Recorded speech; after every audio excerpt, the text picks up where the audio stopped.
ना शायद। Yes sir. ये तो आइसोमेरिज्म का टॉपिक चल रहा है। जिनको आइसोमेरिज्म सीखना है नोट से देख सकते हैं, बहुत अच्छे तरीके से हम नोट्स में करा रखे हैं सब कुछ। मतलब कहीं कहीं पे लोगों ने लिखने में कुछ गलतियां कर दी हैं, कुछ कुछ जगह पे लिख सर रहे ये हैं श्वेता दी का नोट्स था क्या? हाँ, तो लिखा कुछ और हुआ है, लिख कुछ और दी है, तो थोड़ा गलती हो रखा है, बट ठीक है, उससे कोई फर्क नहीं पड़ रहा। वो सब अगर कहीं के तुमको कोई कंफ्यूजन होता है तो आराम से पूछ सकते हैं। नोट्स बहुत अच्छे से लिखा हुआ है, आराम से इसको देख लेना। यहाँ पे क्वेश्चन भी करा रखे हम आइसोमेरिज्म का, जो हम लास्ट क्लास में बताए थे।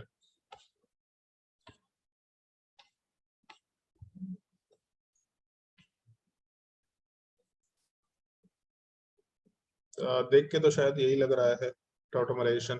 हाँ बोलो। Sir question number 8। Question number 8 ये लिखा ये हुआ क्वेश्चन होगा 1 2 3 4 5 6 ये ऐसे ना, करके। ऐसा मतलब ये राइट हाँ साइड में, हाँ मतलब हाँ यही डायग्राम में 8 थोड़ा वाला। उल्टा हो गया है। हाँ, क्या डाउट है इसमें बोलो। इसमें टॉटोमेरिज्म शो हुआ कि नहीं होगा? एकदम होगा, आसानी से दिख रहा है। क्या? हम तो लास्ट क्लास में बस बोल ही दिए थे कि तुमको बस शिफ्ट कराना है, यहीं पे दिख रहा है टॉटोमराइजेशन हो जाएगा। अमाइड वाला पार्ट है, तो यहाँ से H को उठा के ऑक्सीजन पे डालो, पाई बॉन्ड को उठा के नाइट्रोजन की तरफ डालो, आराम से टॉटोमराइजेशन हो जाएगा। और सर क्वेश्चन नंबर 9 में 2 साइट था टॉटोमेरिज्म का, 2 साइड था तो तो कहाँ पे अंदर अंदर होने का वाले में होगा, चांस है? प्रेफरेबली अंदर वाले में होगा, तो उससे एरोमेटिक कंपाउंड बनेगा। अगर बाहर जाएगा तो एरोमेटिक कंपाउंड नहीं आ रहा।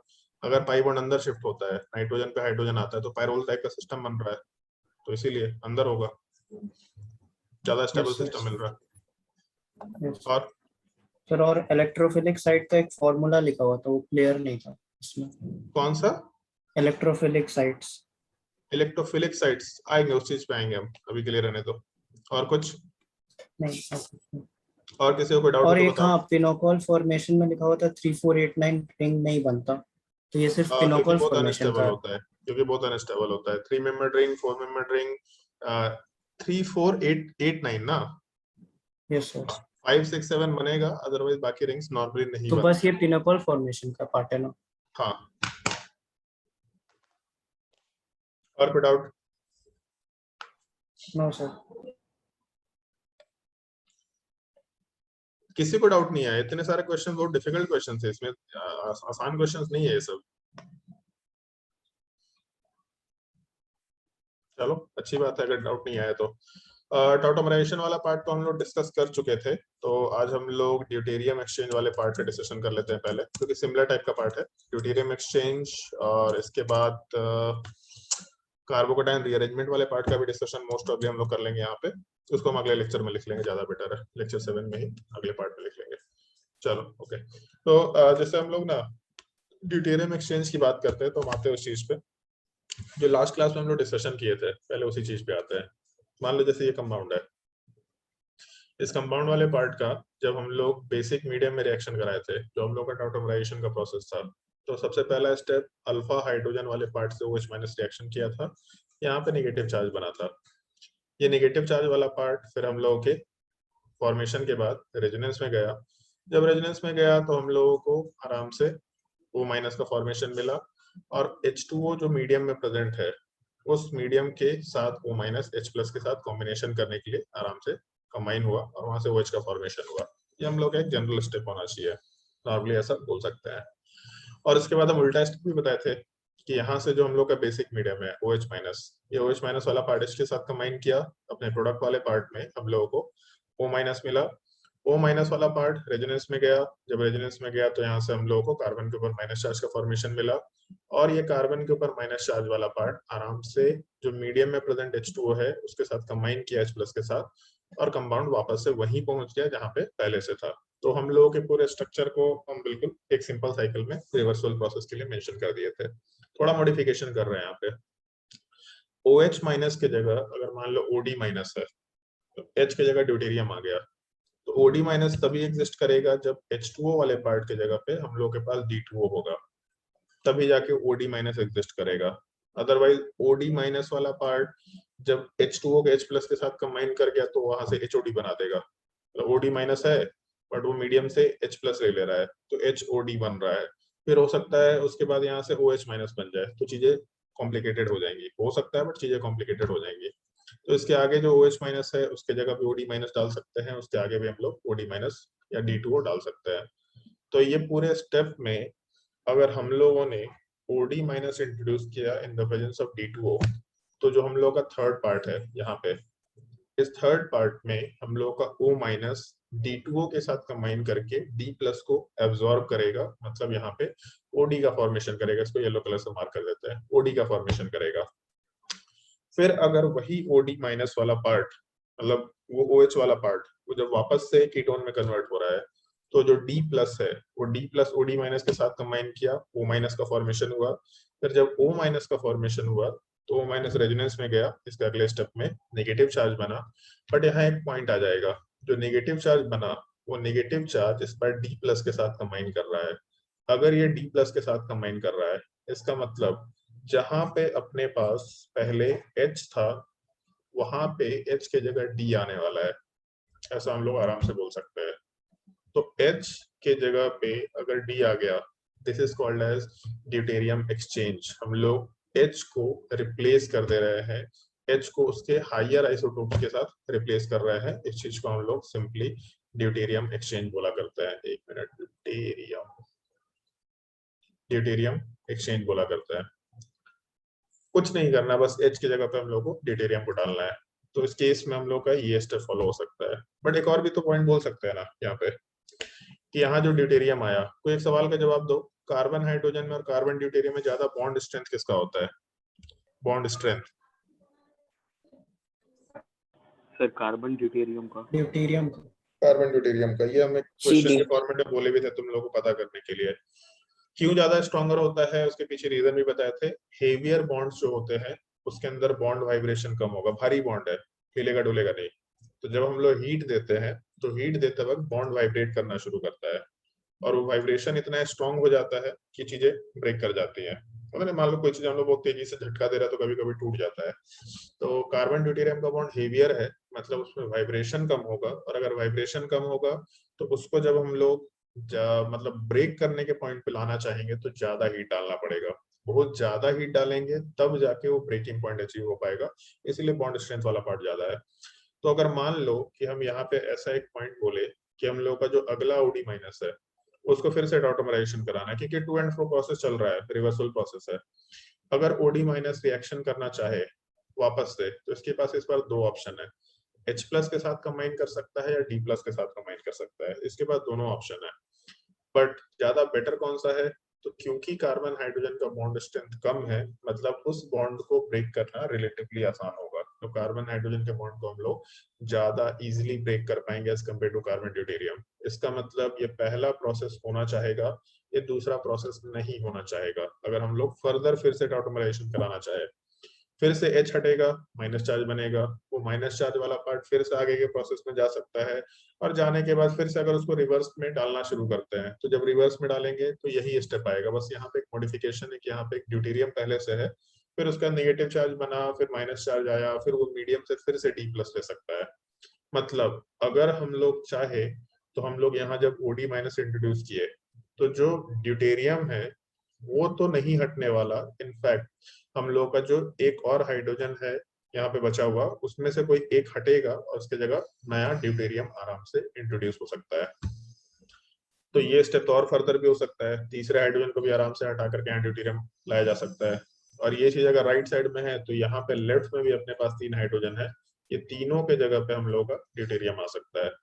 तो इस पूरे प्रोसेस को हम लोग ड्यूटेरियम एक्सचेंज बोलते हैं, कि अगर हम लोग पूरे कंपाउंड को, एल्डिहाइड या कीटोन वाले पार्ट को अगर एक मीडियम में डालें जहां पे ड्यूटेरियम प्रेजेंट है, तो दो पॉसिबिलिटी, जैसे हम लोग लास्ट क्लास में डिस्कस किए, कि अगर हम लोगों को ऑटोमराइजेशन कराना है तो आइदर हम लोगों का बेसिक मीडियम होना चाहिए, ये ज्यादा बेटर मीडियम है, बेसिक मीडियम वाला पार्ट, और दूसरा एसिडिक मीडियम भी हो सकता है।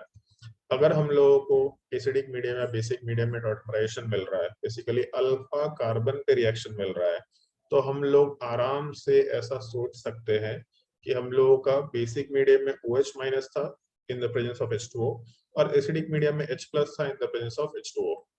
अगर हम लोगों ने ऑटोमराइजेशन के प्रोसेस के टाइम पे यहाँ पे OD माइनस डाल दिया और यहाँ पे D2O डाल दिया, और सामने वाले पार्ट में हम लोगों ने D प्लस डाल दिया और यहाँ पे D2O डाल दिया, तो अपने उस पूरे प्रोसेस में ड्यूटेरियम एक्सचेंज आसानी से हो जाएगा। मतलब टॉटोमराइजेशन बस हम लोगों ने जो मीडियम है उसमें कुछ कुछ चीजें चेंज की और वहां से ड्यूटेरियम एक्सचेंज आसानी से हो जाएगा, ऐसा हम लोग सोच सकते हैं। अब ड्यूटेरियम एक्सचेंज जब होगा, ये रिएजेंट दे रखा होगा, जब भी कभी रिएजेंट दे रखा होगा ऐसा आराम से दे रखा होगा, उस ड्यूटेरियम एक्सचेंज के होने के टाइम पे सिंपली एक पॉइंट ध्यान रखना है अपने को, जहां जहां पे नेगेटिव चार्ज बनेगा, जहां पे नेगेटिव चार्ज बनेगा वहां पे ड्यूटेरियम एक्सचेंज होगा। जहां पे नेगेटिव चार्ज बन सकता है वहां के जितने हाइड्रोजन्स है वो सारे के सारे हाइड्रोजन्स वाले पार्ट आराम से हटेंगे और ड्यूटेरियम एक्सचेंज वाले पार्ट में चले जाएंगे। बड़ा सिंपल सा स्टेटमेंट है। कोई भी एक कंपाउंड है, अगर पूछा इसमें कि कितने ड्यूटेरियम एक्सचेंज होंगे, जैसे हम बहुत बड़े स्ट्रक्चर के हिसाब से काम कर रहे हैं, मान लो अगर ये कंपाउंड दे रखा,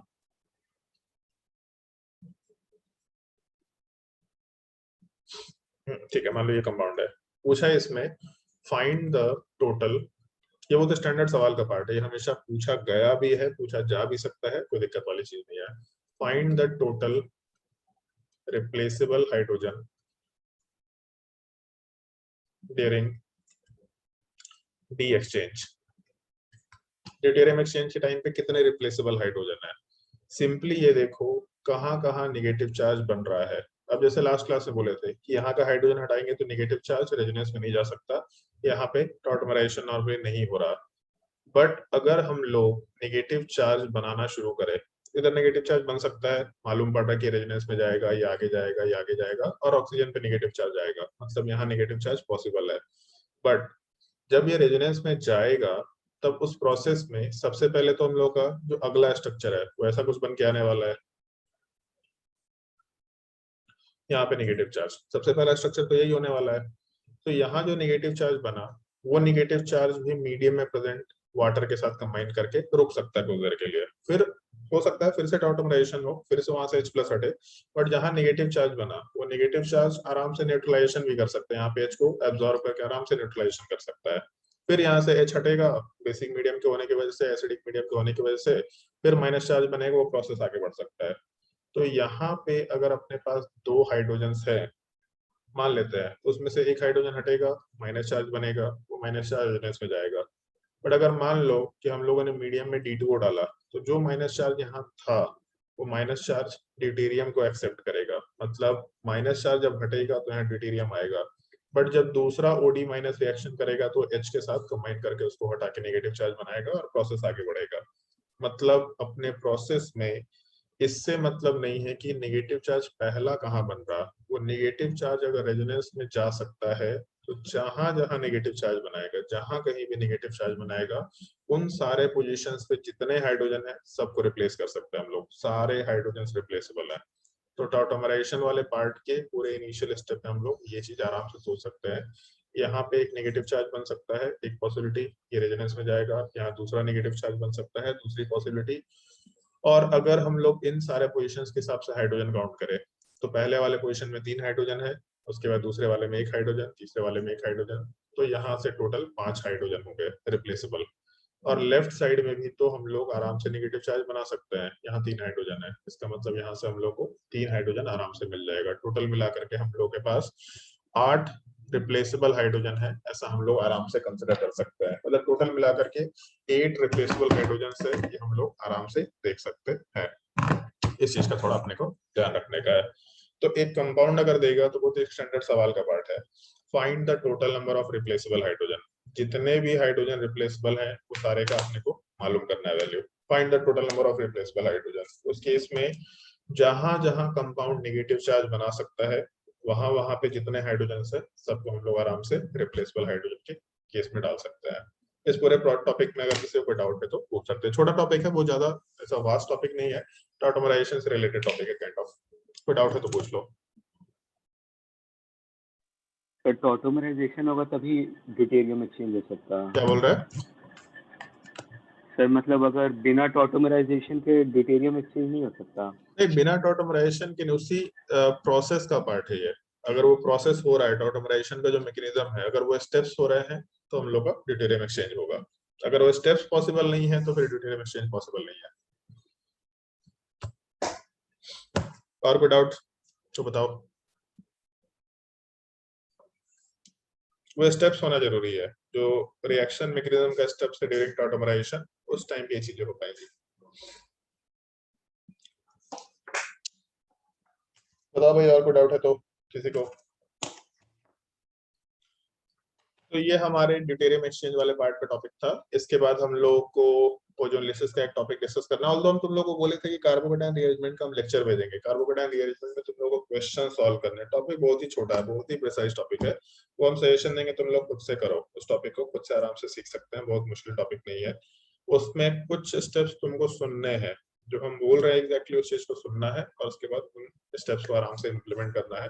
कार्बोकेटायन रीअरेंजमेंट का टॉपिक आई गेस खुद से करने लायक है। लेक्चर्स में बहुत अच्छे से सारे क्वेश्चंस कराए हुए हैं, तुम लोगों को सारे के सारे क्वेश्चंस प्रैक्टिस करने हैं। कार्बोकेटायन रीअरेंजमेंट पे सवाल नहीं पूछा जाएगा। कार्बोकेटायन रीअरेंजमेंट काइंड ऑफ एक टूल है, जिसको हम लोग आगे क्वेश्चंस में एप्लीकेशन में डालेंगे। जैसे हम लोग का एक क्वेश्चन आएगा, अगर वहाँ कार्बोकेटायन बना तो कार्बोकेटायन रीअरेंजमेंट हो सकता है। हम एक ब्रीफ डिस्कशन दे रहे हैं तुम लोगों को, बट तुम लोगों को ये टॉपिक खुद से कंप्लीट करना है। ये सिंपल सा सजेशन है, टॉपिक खुद से कंप्लीट करने की कोशिश करना। ये लेक्चर नंबर 8 चल रहा है शायद से। अच्छा, लेक्चर 7 तो लास्ट क्लास में ही हो गया था। एक मिनट, लेक्चर नंबर 8 उसी का ही अगला पार्ट होगा। ठीक है। कार्बोकेटायन रीअरेंजमेंट में ज्यादा हम डिटेल में बात नहीं करेंगे, सिंपल से हम पॉइंट को बस एक्सप्लेन कर रहे हैं कि कार्बोकेटायन रीअरेंजमेंट हम लोग करा क्यों रहे हैं, उसके पीछे का लॉजिक क्या है, मतलब किस तरीके से हो रहा है। ये भी अपने को थोड़ा बहुत मालूम होना चाहिए होता है, लेकिन एग्जैक्टली उसके पीछे का फंडा क्या है, कार्बोकेटायन रीअरेंजमेंट होता क्या है एग्जैक्टली, बस इस चीज का हम लोग डिस्कशन कर रहे हैं। जैसे मान लो एक छोटा सा हम कंपाउंड देते हैं, दो केस है तुम्हारे सामने, तुमको ये बताना है इन दोनों में ज्यादा स्टेबल कौन सा है, स्टेबिलिटी का ऑर्डर बताना है। इन दोनों कंपाउंड्स में ज्यादा स्टेबल कौन सा है? सेकंड वाला, सेकंड वाला। क्यों? Hyper conjugation, alpha hydrogen. 6 hyper conjugation और दूसरे वाले में 2 हाइपर कंजुगेशन है ना। तो अगर हम लोग को दिख रहा है कि फर्स्ट से ज्यादा स्टेबल सेकंड हाइपर कंजुगेशन मतलब सेकंड वाला कंपाउंड है, तो एक्चुअल में कंपाउंड के पास ये कैपेबिलिटी होता है केवल कार्बोकेटायन के केस में, नेगेटिव चार्ज रेडिकल इन सब में नहीं, केवल कार्बोकेटायन के केस में। क्योंकि पॉजिटिव चार्ज एक तो काफी ज्यादा मतलब आयनिक इंटरेक्शन क्रिएट कर सकता है, तो इसलिए इस तरह की चीजें आराम से एग्जिस्ट कर सकती हैं। तो जो हम लोग का कार्बोकेटायन वाला पार्ट बना, वो कार्बोकेटायन वाला पार्ट अगर दिख रहा है कि मान लो में से हम एक छोटा सा सिनेरियो बताते हैं। मान लो कोई एक रिएक्शन हुआ, उस रिएक्शन के टाइम पे हम लोग का ऐसा कंपाउंड है एक्स, यहाँ पे Cl मान लेते हैं, और ये हम लोगों ने पहले डिस्कशन में कभी यूज किया है, ऑल्दो ये अपने लिए ज्यादा काम का नहीं है, बट अभी के लिए हम एक छोटा सा सिनेरियो केवल मेंशन कर रहे हैं कि हम लोग का यहाँ पे क्लोरीन दे रखा, क्लोरीन वाला पार्ट Ag प्लस के साथ कंबाइन कर सकता है और AgCl प्रेसिपिटेट करा सकता है, मतलब Ag प्लस Cl माइनस के साथ कंबाइन करेगा। इस तरह का केस हम लोग का GOC के बुकलेट में दे रखा था कि कहाँ से हम लोग का हेलोजन वाला पार्ट हटेगा या कहाँ पे AgCl या व्हाइट प्रेसिपिटेट का फॉर्मेशन होगा। तो मोस्टली ये तब होता है जब हम लोग का एरोमेटिक कंपाउंड है, बहुत स्टेबल पॉजिटिव चार्ज आता है, 3 डिग्री कार्बन या रेजोनेंस या एरोमेटिसिटी, इस तरह का केस होता है। यहाँ पे ऐसा होगा नहीं, इसलिए हम यहाँ पे हीटिंग दे रखे हैं, क्योंकि हीटिंग करके हम लोग कुछ भी करा सकते हैं। अगर मेरा बॉन्ड ब्रेक नहीं हो रहा तो हम लोग हीट डाल देंगे, बॉन्ड ब्रेक करना शुरू कर जाएगा। तो यहाँ से जो Cl माइनस है, वो Cl माइनस वाला पार्ट हटना चाहेगा Ag प्लस के साथ कंबाइन करके, क्योंकि एक सॉलिड कंपाउंड AgCl मिल रहा है, सॉलिड कंपाउंड मिल रहा है मतलब बहुत बड़ा चीज मिल रहा है, प्रेसिपिटेशन हो रहा है। अपने प्रोडक्ट वाले पार्ट में यहाँ पे पॉजिटिव चार्ज का फॉर्मेशन हुआ, ऐसा आराम से हो सकता है। अगर हम लोग का यहाँ पॉजिटिव चार्ज बन रहा तो इसमें तो कोई दिक्कत नहीं है, बट अभी जैसा हम डिस्कशन किए कि जहाँ पॉजिटिव चार्ज है उसके जस्ट बगल में अगर पॉजिटिव चार्ज बनता तो ज्यादा स्टेबिलिटी है, काफी ज्यादा स्टेबिलिटी है। तो ये कार्बोकेटायन को खुजली होगा कि हम थोड़ा और ज्यादा स्टेबिलिटी गेन कर लें, तो बेसिकली ये अपने आप को इस कार्बोकेटायन में कन्वर्ट करता है। तो ये जो कन्वर्जन का स्टेप है, एक लेस स्टेबल कार्बोकेटायन अपने आप को, जैसे ये एक लेस स्टेबल कार्बोकेटायन बना, एक कंपाउंड मान लो रिएक्शन किया, कोई भी एक रिएक्शन का स्टेप हुआ, उस स्टेप के जस्ट बाद अगर कार्बोकेटायन बना और उसको दिखा कि मेरे पास पॉसिबिलिटी है आजू बाजू के सराउंडिंग में, और एकदम जस्ट बगल वाला कार्बन होना चाहिए, फर्दर नहीं हो सकता, जस्ट इमीडिएट बगल वाला कार्बन। अगर मेरे जस्ट बगल वाले कार्बन के ऊपर मेरे पास पॉसिबिलिटी है ज्यादा स्टेबल कार्बोकेटायन बनाने की, तब हम लोग आराम से अपने आप को वहां पे शिफ्ट कर देंगे। ये जो प्रोसेस है शिफ्टिंग का, इस चीज को हम लोग कार्बोकेटायन रीअरेंजमेंट बोला करते हैं। एक कार्बोकेटायन अपने आप को रीअरेंज करके किसी दूसरे मोर स्टेबल कार्बोकेटायन में कन्वर्ट कर रहा है। इसके साथ बड़ा एक अच्छा कहानी है। जैसे जब पॉला ब्रूस पढ़े थे तो पॉला ब्रूस में मेरे टाइम पे जो एडिशन था उसमें ऐसा मेंशन किया हुआ था कि कार्बोकेटायन हमेशा बगल वाले पे होगा। अब जिस पोजीशन पे है हमेशा उसके बगल वाले पे होगा। मान लो जैसे हम एक छोटा सा सवाल इसमें पुट अप करते हैं ऐसा, यहाँ पॉजिटिव चार्ज है एक पॉसिबिलिटी, यहाँ पॉजिटिव चार्ज है दूसरी पॉसिबिलिटी, यहाँ पॉजिटिव चार्ज है तीसरी पॉसिबिलिटी।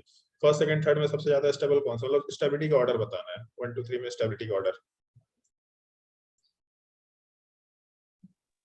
3 2 1 3 2 1 ये एक्सपेक्टेड है तुम लोगों से, तो मालूम मान के चल रहे कि तुम लोगों से जवाब बहुत आसानी से मिलेगा। तो 3 सबसे ज्यादा स्टेबल है। अगर मान लो किसी तरीके से एक रिएक्शन में हम लोग का 1 बना, मान लेते हैं, तो 1 से ज्यादा स्टेबल 2 है, 1 से ज्यादा स्टेबल 3 भी है। मतलब 1 से 2 में कन्वर्जन हो सकता है एक पॉसिबिलिटी, या 1 से 3 में कन्वर्जन हो सकता है दूसरी पॉसिबिलिटी, ये दोनों हो सकता है। बट 1 से 3 में डायरेक्ट कन्वर्जन नहीं हो पाएगा, चांस नहीं है कि 1 से 3 में डायरेक्ट कन्वर्जन हो, सीधा तीसरे पे जंप नहीं कर सकते, हमेशा 1 2 कन्वर्जन होता है, मतलब ये स्टेप हो सकता है।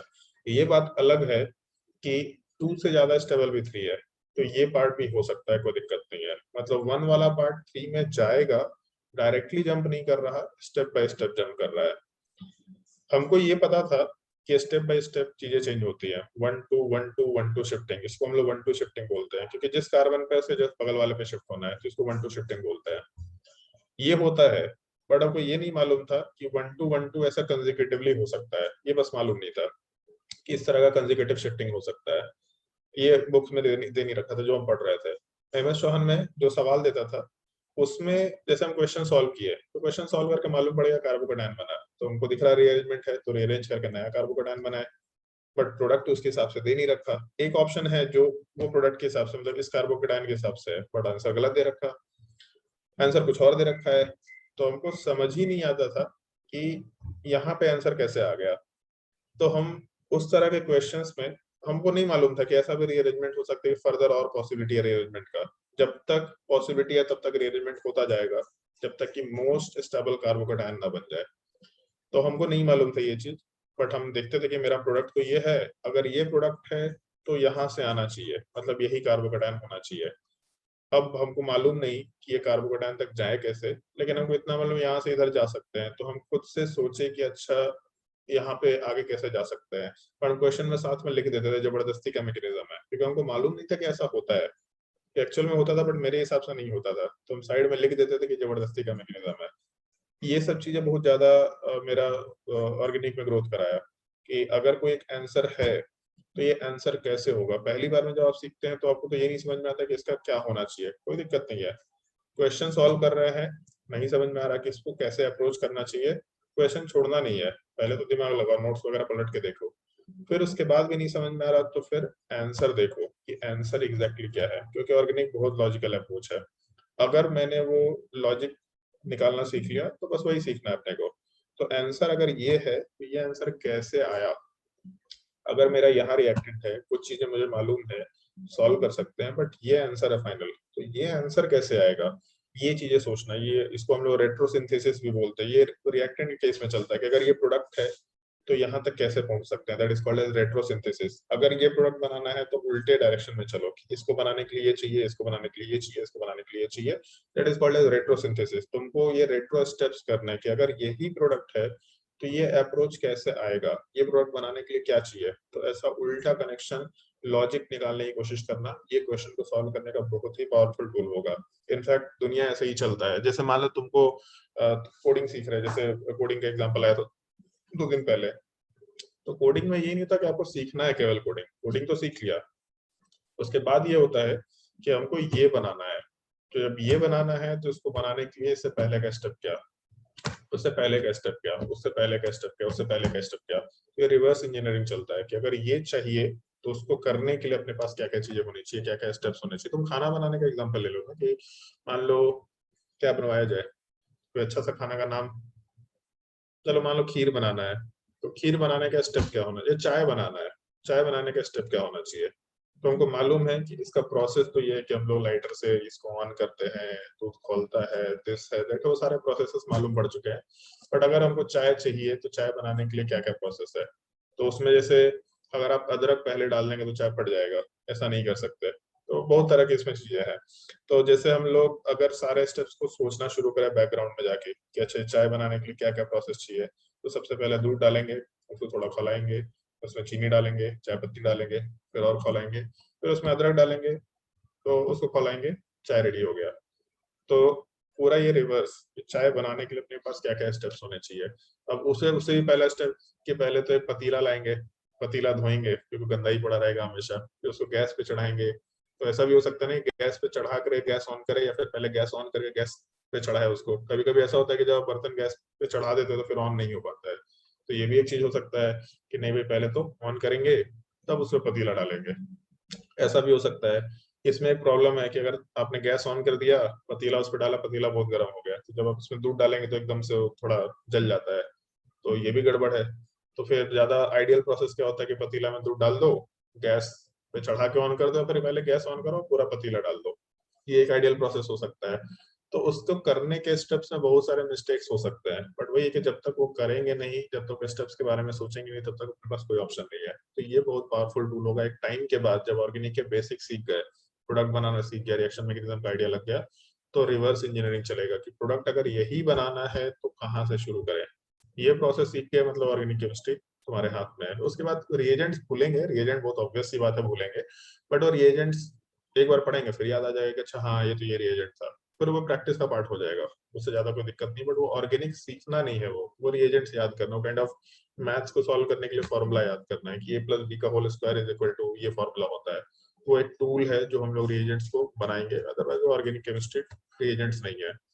इस चीज को करने के लिए थोड़ा अपने को ध्यान रखना होता है कि ये सब कुछ बेसिक पार्ट है जो कार्बोकेटायन रीअरेंजमेंट में है, बता सकते हैं हम, बट बहुत ही सिंपलिस्टिक चीज है, बहुत ही सिंपलिस्टिक। तो हम ये चाहेंगे तुम लोग खुद से सीखो, इसमें हम ज्यादा टाइम अपना वेस्ट नहीं करना चाहेंगे। रैदर तुम लोग बस वो लेक्चर देखो, थोड़ा सा 5 मिनट का इंट्रोडक्टरी लेक्चर है, 5 मिनट में तुमको पता चल जाएगा कि क्या होता है, क्या कैसे रिलेटेड पॉइंट्स होते हैं। बाकी क्वेश्चन है, इसमें क्वेश्चन भी ये है कि किन किन तरह के कार्बोकेटायंस आ सकते हैं एक रिएक्शन के टाइम पे, क्योंकि जैसे ही कार्बोकेटायन आया तो रीअरेंजमेंट के चांसेस होंगे ही होंगे। क्योंकि अगर जैसे इसमें ऐसा होता है कि अगर बोर्ड का एग्जाम है तो रीअरेंजमेंट नहीं, बोर्ड के एग्जाम में रीअरेंजमेंट जैसा कोई चीज नहीं होता। नीट के एग्जाम में रीअरेंजमेंट जैसा चीज होता है, बट रिंग के केस में नहीं होता। मेंस के एग्जाम में रीअरेंजमेंट होता था आराम से, रिंग के केस में नहीं होता था, बट आजकल वो भी देना शुरू कर दिया। पिछले 2-3 साल से हम देख रहे हैं कि रिंग का भी रीअरेंजमेंट होता है। एडवांस का एग्जाम मतलब जो भी पॉसिबिलिटी है रीअरेंजमेंट की, सब तुमको मालूम होना चाहिए। तो एग्जैक्टली वो सब एग्जाम्पल्स कि कौन से क्वेश्चन के स्टेप्स में कार्बोकेटायन बन सकता है। अगर कार्बोकेटायन बना तो रीअरेंजमेंट बाय डिफॉल्ट एक स्टेप है जो आपको सोचना ही सोचना है कि जहां कहीं भी किसी रिएक्शन में कार्बोकेटायन बना, मतलब कार्बोकेटायन रीअरेंजमेंट सोचना है कि हाँ होगा कि नहीं होगा। अगर होगा तो क्या इसका फाइनल प्रोडक्ट बनेगा रीअरेंजमेंट के बाद, अगर नहीं होगा तो बहुत अच्छी बात है, इससे तो सिंपल कुछ हो ही नहीं सकता। तो इसीलिए इस पार्ट को सीखना तुम लोग बस प्रैक्टिस का चीज है कि ये स्टेप्स करने का तरीका कि यही करना है। जैसे रेजोनेंस में रेजोनेटिंग स्ट्रक्चर ड्रॉ करना, उसको हम लोग कहीं यूज नहीं कर रहे। रेजोनेटिंग स्ट्रक्चर ड्रॉ करने को सवाल में नहीं पूछेगा कि इसका रेजोनेटिंग स्ट्रक्चर ड्रॉ करो, ऑल्दो पूछ चुका है, ये भी एडवांस में एक बार पूछ चुका है कि इससे कितने रेजोनेटिंग स्ट्रक्चर्स आएंगे, बट उसको हम लोग यूज करेंगे हर जगह। जैसे मान लो ऑटोमराइजेशन हम लोग पढ़ रहे थे, तो रेजोनेटिंग स्ट्रक्चर का जो स्टेप है वो हम लोग को मालूम अगर नहीं होता तो निगेटिव चार्ज कहाँ बनेगा ये नहीं बता सकते, वो बहुत प्रॉपरली मालूम होना चाहिए अपने को। तो उसको एज अ टूल हम लोग यूज कर रहे हैं। ऑल्दो उस टाइम पे मैंने बोला था ये लेक्चर आपको देखना है, इसको बस प्रैक्टिस करने की ये सही बनता है, क्योंकि उसको प्रैक्टिस करेंगे तभी उसको हम लोग एज अ टूल आगे यूज कर पाएंगे। Same goes with carbocation rearrangement, ये आपको ढंग से सीखना है, ये आपको ढंग से फॉलो करना है। हम लेक्चर आज भेज देंगे ग्रुप में, आपको इस चीज को आराम से देखना है।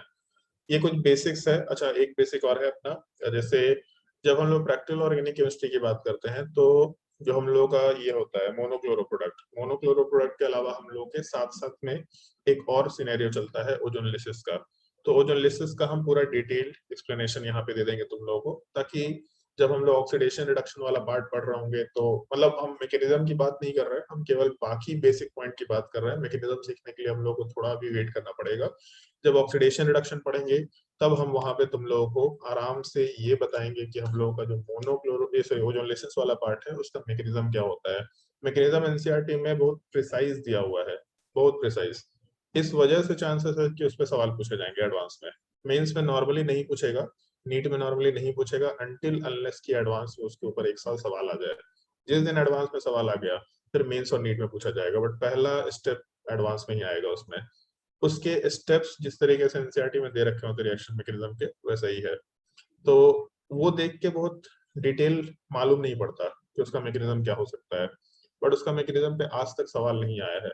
तो बहुत ही हाई चांसेस है कि ओजोनलेसिस के मैकेनिज्म के ऊपर सवाल है, बहुत हाई चांसेस है।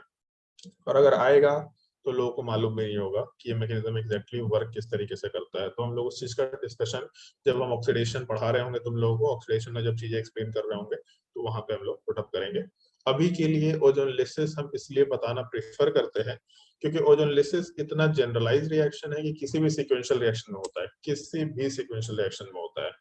अब अगर सिक्वेंशियल रिएक्शन में हम ओजोनलेसिस डाल दें तो फिर क्योंकि हम लोग आराम से यूज कर सकते हैं उस चीज को, तो अगर ओजोनलेसिस वाला पार्ट डाल दे तो हम लोगों को मालूम होना चाहिए कि ये प्रोडक्ट कैसे बना सकते हैं। तो इसीलिए इसको हम अलग से एक टॉपिक के जैसा रखते हैं। इनफैक्ट ये मेरा नहीं है कंसिडरेशन, रेजोनेंस में भी एग्जैक्टली इसी टाइप से है, इसलिए वर्कशीट में ओजोनलेसिस का एक अलग से टॉपिक दे रखा है। तो बहुत ही बेसिक सा टॉपिक है, आराम से सीखेंगे। कैसे प्रोडक्ट बनता है ये भी मालूम होना चाहिए, प्रोडक्ट बनाने के लिए क्या रिएक्टेंट चाहिए ये भी अपने को मालूम होना चाहिए। ये हम लोग का मेन टॉपिक होगा, जो आज का लास्ट टॉपिक रहेगा। इसके बाद फिर हम लोग आराम से कार्बोकेटायन रीअरेंजमेंट का तुमको लेक्चर भेजेंगे, वो तुमको देखना है, उसके सारे क्वेश्चंस प्रैक्टिस करने हैं, क्योंकि नेक्स्ट क्लास में जैसे हम लोग इलेक्ट्रोफिलिक एडिशन रिएक्शन शुरू करेंगे तो उस टॉपिक के अंदर कार्बोकेटायन आएगा और कार्बोकेटायन रीअरेंजमेंट भी आएगा। कल ही क्लास है तुम लोगों का, मतलब कल के क्लास से पहले कार्बोकेटायन रीअरेंजमेंट कंप्लीट होना चाहिए। सर सारे उसमें रिंग एक्सपेंशन कॉन्ट्रैक्शन वो सब दिया। सब है, सब कुछ है, वो सारा चीज उसमें रहेगा। वो सारी चीजें सिनेरियो, वो सारे सिनेरियोस तुम लोगों को देख के कंप्लीट करना है। और कल क्योंकि छुट्टी है, जहां तक हमको मालूम पड़ा जन्माष्टमी का छुट्टी भी है, तो कल हो सकता है, मतलब कल तुम्हारे पास टाइम है उस चीज को प्रैक्टिस करने का। बिना कार्बोकेटायन रीअरेंजमेंट प्रैक्टिस के हम लोग इलेक्ट्रोफिलिक एडिशन रिएक्शन में नहीं आ सकते। बड़ा सिंपल सा चीज है, आराम से सीख सकते हैं, बट लास्टली तुमको वो प्रैक्टिस करके वो रीअरेंजमेंट करके प्रोडक्ट बनाने आना पड़ेगा। ये चीज बाय डिफॉल्ट है, फिर वो टाइम के साथ धीरे धीरे याद भी हो जाएगा, बट अभी कल तुम लोग को बहुत रिगोरसली प्रैक्टिस करना होगा, इस चीज का थोड़ा ध्यान रखना। जब हम लोग ओजोनलेसिस की बात करते हैं तो ओजोनलेसिस वाले पार्ट में हम लोग दो तरह के ओजोनलेसिस की बात करते हैं। एक को हम लोग रिडक्टिव ओजोनलेसिस बोलते हैं और दूसरे को हम लोग ऑक्सीडेटिव ओजोनलिसिस बोलते हैं। ऑल्दो ऑक्सीडेटिव ज्यादा फ्रिक्वेंट नहीं है, रिडक्टिव वाला पार्ट ही ज्यादा फ्रिक्वेंट है, बट एटलीस्ट हम लोग को मालूम दोनों होना चाहिए। जब हम लोग रिडक्टिव ओजोनलिसिस की बात करते हैं उसका मतलब क्या है, जैसा भी आगे पता चल जाएगा। तो उस केस में जो रिएजेंट है वो याद होना चाहिए। एक तो हम लोग जब ओजोनलिसिस कराएंगे तो हम लोग के पास ओजोन होना चाहिए, जब हम लोग का रिएजेंट में एग्जिस्ट करेगा ही करेगा। ओजोन के साथ साथ फिर हम लोग नॉर्मली H2O रहता है हम लोग के साथ प्रेजेंट, और इसके साथ साथ हम लोगों का जिंक या फिर DMS डाई मिथाइल सल्फाइड। अगर तुम लोग को याद हो तो हम लोगों ने एक रिएजेंट पढ़ा था solvent DMSO, di methyl sulphoxide. कैसा टाइप का सॉल्वेंट था? Polar aprotic. Polar aprotic. तो जो पोलर एप्रोटिक सॉल्वेंट है DMSO, ये डाईमिथाइल सल्फाइड से ही बनता है। डाईमिथाइल सल्फाइड का मतलब सल्फर के साथ एक मिथाइल दूसरा मिथाइल, और इसी का जब ऑक्सीडेशन हो जाएगा तो यहाँ पे S डबल बॉन्ड ऑक्सीजन में जाता है, इस चीज को हम लोग डाईमिथाइल सल्फॉक्साइड बोलते हैं। तो हम लोग का अगर स्ट्रक्चर वाले पार्ट में O3 वाले पार्ट के साथ H2O दे रखा और उसके साथ प्लस में आइदर जिंक दे दे या फिर डाईमिथाइल सल्फाइड दे दे तो रिडक्टिव ओजोनलिसिस होगा। क्या मतलब है अभी जस्ट आगे आएंगे।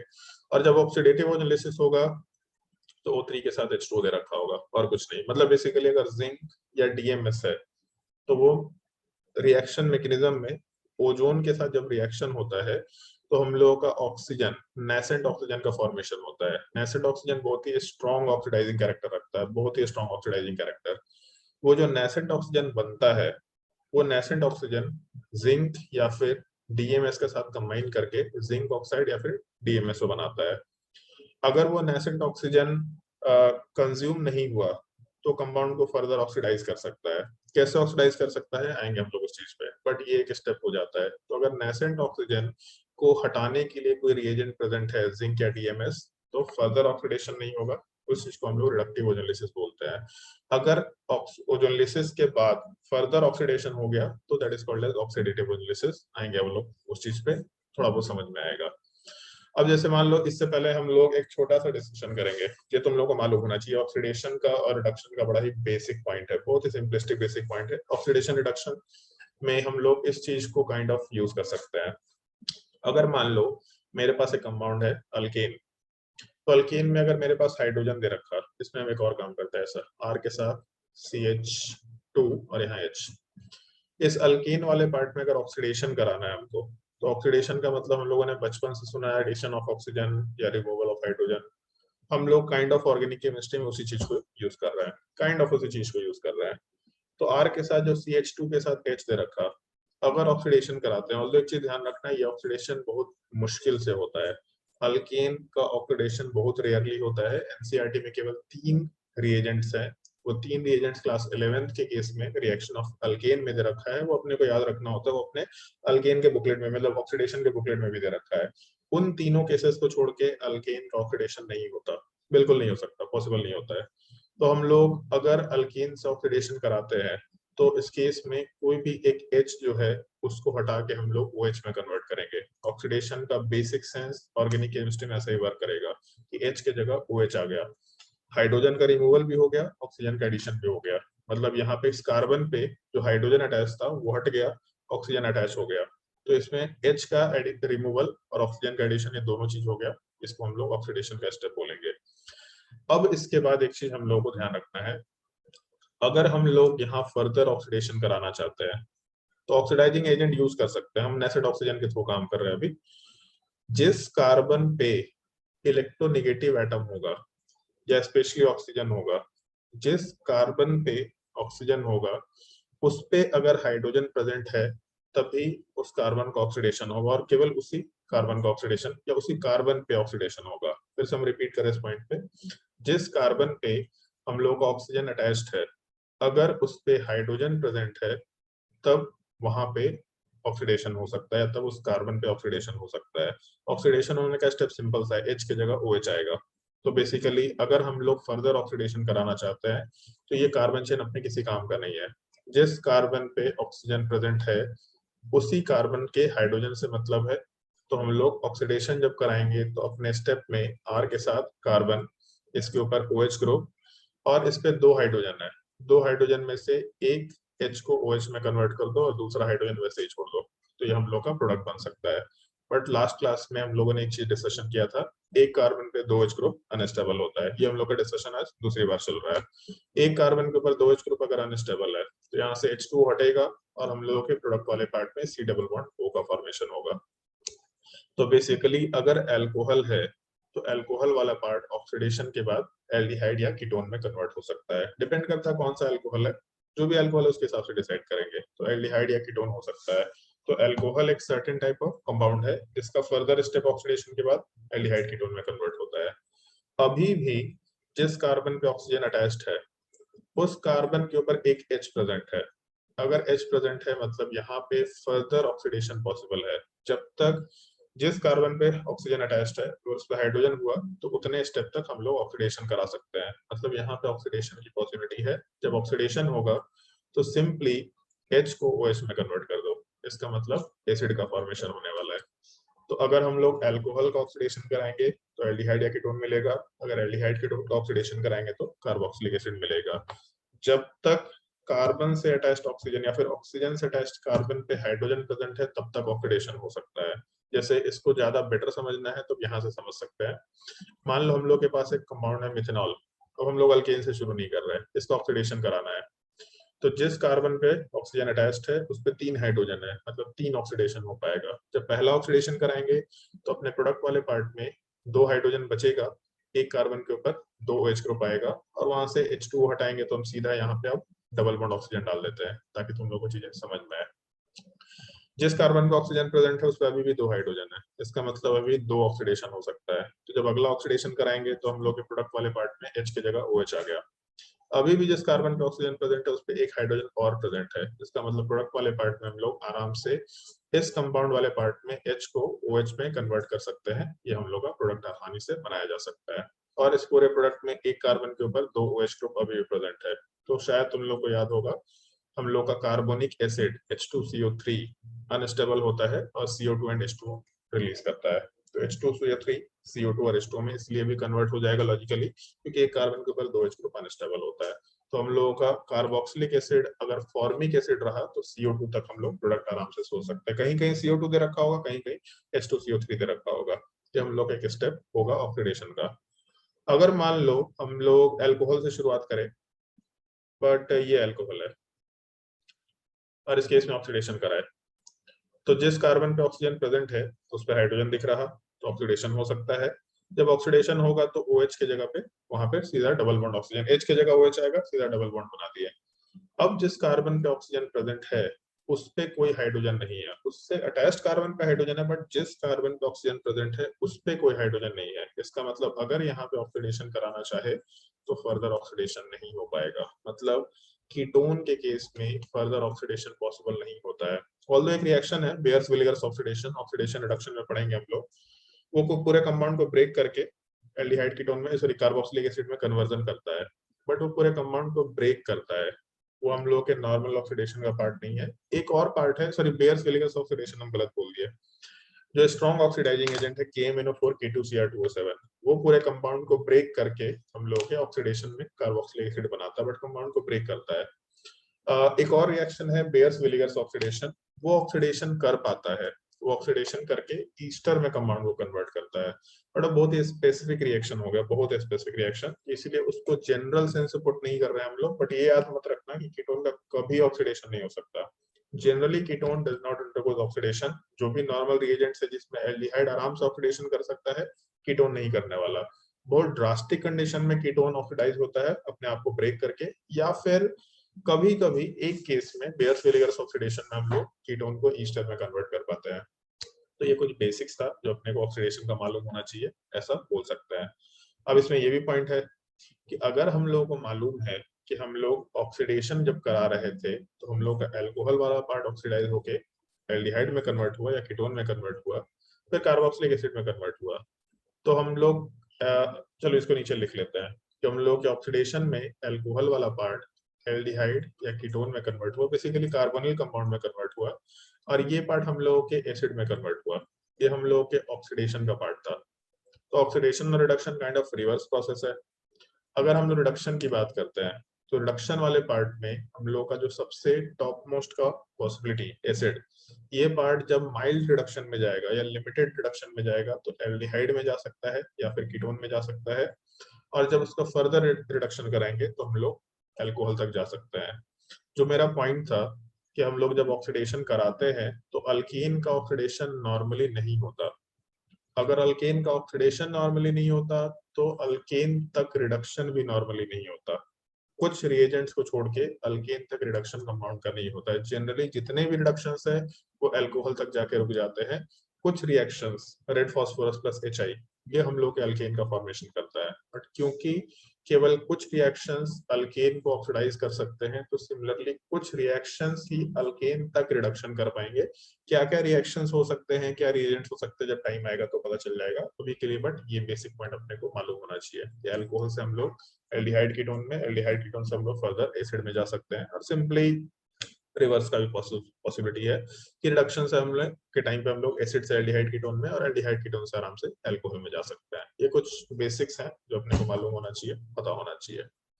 एंड इसके बाद फिर हम लोग आराम से ओजोनलिसिस वाले पार्ट पे आ सकते हैं कि जब हम लोग ओजोनलिसिस कराते हैं तो होता क्या है एग्जैक्टली। तो ओजोनलिसिस के टाइम पे जो रिएजेंट था, ऊपर याद तो होगा नहीं अब बट लिख देते हैं, जब हम लोग रिडक्टिव ओजोनलिसिस कराते हैं तो रिडक्टिव ओजोनलिसिस के टाइम पे हम लोग का जो रिएजेंट है O3 लेते हैं हम लोग in the presence of H2O, और इसके साथ हम लोग जिंक या फिर DMS यूज कर सकते हैं, डाइमिथाइल सल्फाइड। जब हम लोग ये कंपाउंड यूज करेंगे तो अपने प्रोडक्ट वाले पार्ट में रिडक्टिव ओजोनलिसिस होगा और हम लोगों को दो कंपाउंड का फॉर्मेशन मिलेगा। काम करते हैं ज्यादा बेटर है, यहाँ पे कुछ और एक कंपाउंड डाल दें CH के साथ CH3, तो हम लोग को दो कंपाउंड का फॉर्मेशन मिलेगा। ये पार्ट, ये दो कंपाउंड्स बन रहे हैं अपने रिडक्टिव ओजोनलिसिस के टाइम पे। अब जैसे इस पूरे कंपाउंड के फॉर्मेशन के टाइम पे हुआ क्या क्या है, तो इसको बड़ा सिंपल स्टेप में ऐसा ब्रेक कर लो। CH2 double bond CH CH3, ओजोलिसिस में कुछ नहीं करना होता है, डबल बॉन्ड तोड़ना होता है और ऑक्सीजन जोड़ना होता है दोनों कार्बन पे। दोनों कार्बन के बीच में डबल बॉन्ड था, तो जब डबल बॉन्ड ब्रेक करेंगे तो दोनों कार्बन को दो दो बॉन्ड चाहिए, तो ऑक्सीजन के साथ डबल बॉन्ड बनाएगा। सिंपली जो रिएक्टेंट है उस रिएक्टेंट वाले पार्ट को देखो, डबल बॉन्ड को ब्रेक करो, लिख दो सीधा वहां पे, एरो ऐसा कट मार दो, और दोनों कार्बन जिनके बीच में डबल बॉन्ड था वहां पे ऑक्सीजन प्लेस करो और यहाँ पे डबल बॉन्ड ऑक्सीजन से आराम से बॉन्ड बना दो। तो ये पूरे स्ट्रक्चर को अगर हम ऐसा सोचे, ये गायब हो गया बीच में, तो ये दो प्रोडक्ट्स बनने वाले हैं। CH2O मतलब HCHO फॉर्मल्डिहाइड बनने वाला है, और दूसरा CH3 के साथ CHO मतलब हम लोग का एसिटल्डिहाइड बनने वाला है। डबल बॉन्ड तोड़ो, ऑक्सीजन जोड़ो, एज सिंपल एज दैट। ये हम लोगों के रिडक्टिव ओजोलिसिस का पार्ट है जो अपने को मालूम होना चाहिए। बड़ा सिंपल सा सिनेरियो है रिडक्टिव ओजोलिसिस में क्या होता है। अगर मान लो सेम कंपाउंड हम लोग सेम कंपाउंड नहीं ले रहे, मान लो ये कंपाउंड दे रखा, मान लो ये कंपाउंड दे रखा, और इसका हम लोग रिडक्टिव ओजोलिसिस कराए, तो O3 के साथ हम लोगों ने H2 यूज किया और उसके साथ साथ हम लोग जिंक या फिर DMS कुछ भी यूज कर ले, तो क्या प्रोडक्ट बनेगा? तो सिंपली डबल बॉन्ड ब्रेक किया, जिन दोनों कार्बन के बीच में डबल बॉन्ड था उन दोनों पे डबल बॉन्ड ऑक्सीजन डाल दिया। मतलब एक तो ये प्रोडक्ट बना, और हम ऐसा ही सजेशन देंगे, जैसा रिएक्टेंट दिख रहा वैसा ही प्रोडक्ट बनाओ, जैसा रिएक्टेंट का ओरिएंटेशन है सेम प्रोडक्ट बनाओ, ज्यादा कुछ नहीं सोचना है। तो यहाँ पे जो रिएक्टेंट मेरे को दिख रहा था उसके हिसाब से प्रोडक्ट बना दिया, सिंपल। जो दिख रहा था बस उसमें पाई बॉन्ड ब्रेक करना है, ऑक्सीजन डालना है, तो जैसा रिएक्टेंट दिख रहा था वैसा ही प्रोडक्ट बना दिया। ये दो प्रोडक्ट आराम से बन सकता है, हम लोग ऐसा सोच सकते हैं। ये हम लोगों के ऑक्सीडेशन का या ओजोनलिसिस का प्रोडक्ट होगा। बट अगर इसी रिएक्टेंट में या इसी रिएक्टेंट के साथ हम लोग केवल ये पार्ट कर दें, O3 के साथ H2O विदाउट जिंक या विदाउट DMS, तो इस केस में क्या होगा? तो इनिशियली तो यही बनेगा, बट हम लोग का ऑक्सीडेटिव ओजोनलिसिस हो रहा है। अगर ऑक्सीडेटिव हो रहा है तो हम लोग का जो कंपाउंड बने वो फर्दर स्टेप में जा सकते हैं। फर्दर स्टेप में जाने का मतलब कि अगर यहाँ पॉसिबिलिटी है फर्दर ऑक्सीडेशन की तो हो सकता है। तो यहाँ कीटोन है, ऑक्सीजन जिस कार्बन से अटैच्ड है उस पर कोई हाइड्रोजन नहीं है, इसका मतलब इसका फर्दर ऑक्सीडेशन तो नहीं हो रहा, तो ये प्रोडक्ट तो जैसा है वैसा ही रहेगा। बट दूसरे वाले केस में एल्डिहाइड है, जिसपे ऑक्सीजन प्रेजेंट है वहां एक हाइड्रोजन है, अगर एक हाइड्रोजन है तो एक स्टेप ऑक्सीडेशन का होगा, और जो हम लोगों का H है that will be converted into OH, ऐसा बोल सकते हैं। तो जब हम लोग का ऑक्सीडेटिव ओजोनलिसिस हुआ तो रिडक्टिव का जो प्रोडक्ट बनना है वो ध्यान रखना है, वो तो बनाना ही है, बट उसमें अगर एक्स्ट्रा स्टेप की पॉसिबिलिटी है, फर्दर स्टेप की पॉसिबिलिटी है, उसको बना दो, ये हम लोग का आराम से प्रोडक्ट बनाया जा सकता है। तो ये चीज थोड़ा ध्यान रखना। ये हम लोगों के ओजोनलिसिस का पार्ट है। कुछ कुछ पॉइंट्स है, कुछ कुछ बेसिक पॉइंट्स है जो हम लोग डिस्कस करेंगे। इतने पार्ट में अगर कोई डाउट है किसी को तो आराम से पूछ सकते हैं, यहाँ तक के पार्ट में अगर कोई भी डाउट है तो आराम से पूछ लो। सर यहाँ पे हम लोग जो जो रिएक्शन में H2O लिखते हैं, हाँ, वहाँ पे अगर कोई भी पोलर प्रोटिक मीडियम होगा तो वो भी वैसे ही रिएक्ट करेगा? नहीं ऐसा नहीं होगा। H2O होने से हम लोग के H2O2 का फॉर्मेशन होता है, मतलब उधर कुछ कुछ और भी बनता है, तो इसीलिए रिएक्शन थोड़ा अलग तरीके से प्रोसीड करता है, सारे मीडियम काम नहीं करेंगे। और कोई डाउट?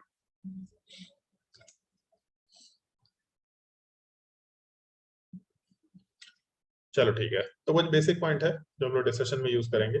पहला पॉइंट तो ये कि जितने भी पाई बॉन्ड है ओजोलिसिस के टाइम पे सब ब्रेक होगा, तो ऐसा लिख देते हैं ड्यूरिंग ओजोलिसिस सारे पाई बॉन्ड ब्रेक होंगे।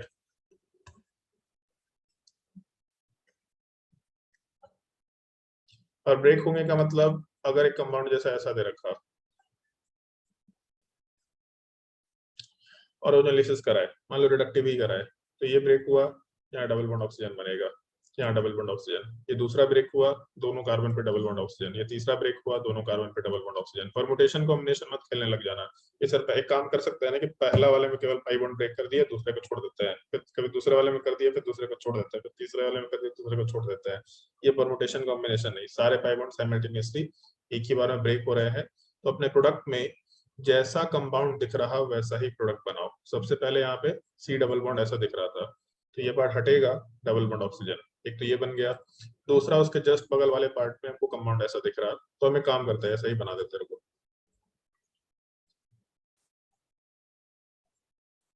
ऐसा है मान लो।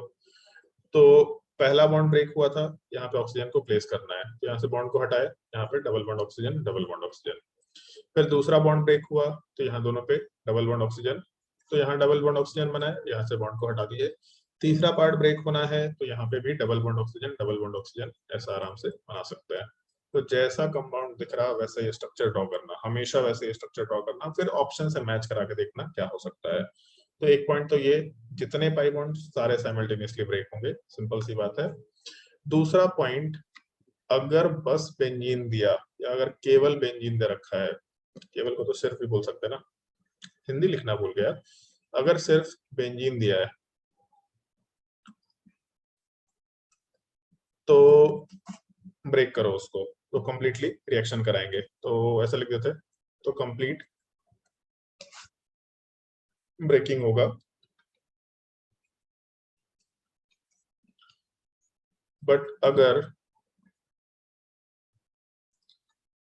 बेंजीन के साथ पाई बॉन्ड दिया, बेंजीन के साथ पाई बॉन्ड देने का मतलब है कि कोई एक्स्ट्रा पाई बॉन्ड दे रखा है, तो उस केस में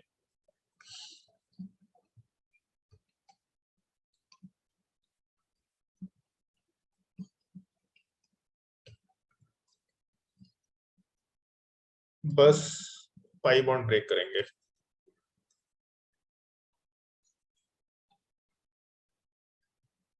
अगर केवल बेंजीन दिया तब तो कोई ऑप्शन नहीं है, बट अगर बेंजीन के साथ कोई भी पाई बॉन्ड दिया तो केवल पाई बॉन्ड ब्रेक करना है, बेंजीन को ब्रेक नहीं करना है। जैसे मान लो हम बेंजीन का एग्जांपल पुटअप नहीं कर रहे, हम ये एग्जांपल पुटअप कर रहे हैं। मान लो बेंजीन दे रखा, सी डबल बॉन्ड सी दे रखा, ऐसा। इसमें अगर हम लोग ओजोनलिसिस कराते हैं, रिडक्टिव ही करा रहे हैं, अगर सिंपली ओजोनलिसिस दे रखा और कुछ मेंशन नहीं किया है कि रिडक्टिव है कि ओजोनलिसिस, रिडक्टिव है कि ऑक्सीडेटिव, तो बाय डिफॉल्ट रिडक्टिव लेकर के चलना, ये एक जनरल सेंस है अपने क्वेश्चन को सॉल्व करने का। पाई बॉन्ड ब्रेक होगा, दोनों कार्बन पे डबल बॉन्ड ऑक्सीजन अटैच होगा, मतलब अपने प्रोडक्ट वाले पार्ट में बेंजीन से associated CH double bond oxygen का फॉर्मेशन, और दूसरा CH2 के साथ डबल बॉन्ड ऑक्सीजन, मतलब फॉर्मल्डिहाइड का फॉर्मेशन। बेंजीन के अंदर जो पाई बॉन्ड्स है ये ब्रेक नहीं होगा अगर बेंजीन के अलावा कोई दूसरा पाई बॉन्ड दे रखा है। तो अगर केवल बेंजीन दे रखा तब तो और कोई ऑप्शन नहीं है, तब केवल बेंजीन ही ब्रेक करके चलेंगे। इस चीज का थोड़ा ध्यान रखने का है। ये हम लोग के ओजोनलिसिस का पार्ट था, जो रिएक्शन ऑफ अल्कीन का ही पार्ट है, बट ये केवल अल्कीन है, और जब अल्कीन है तो अल्काइन भी है।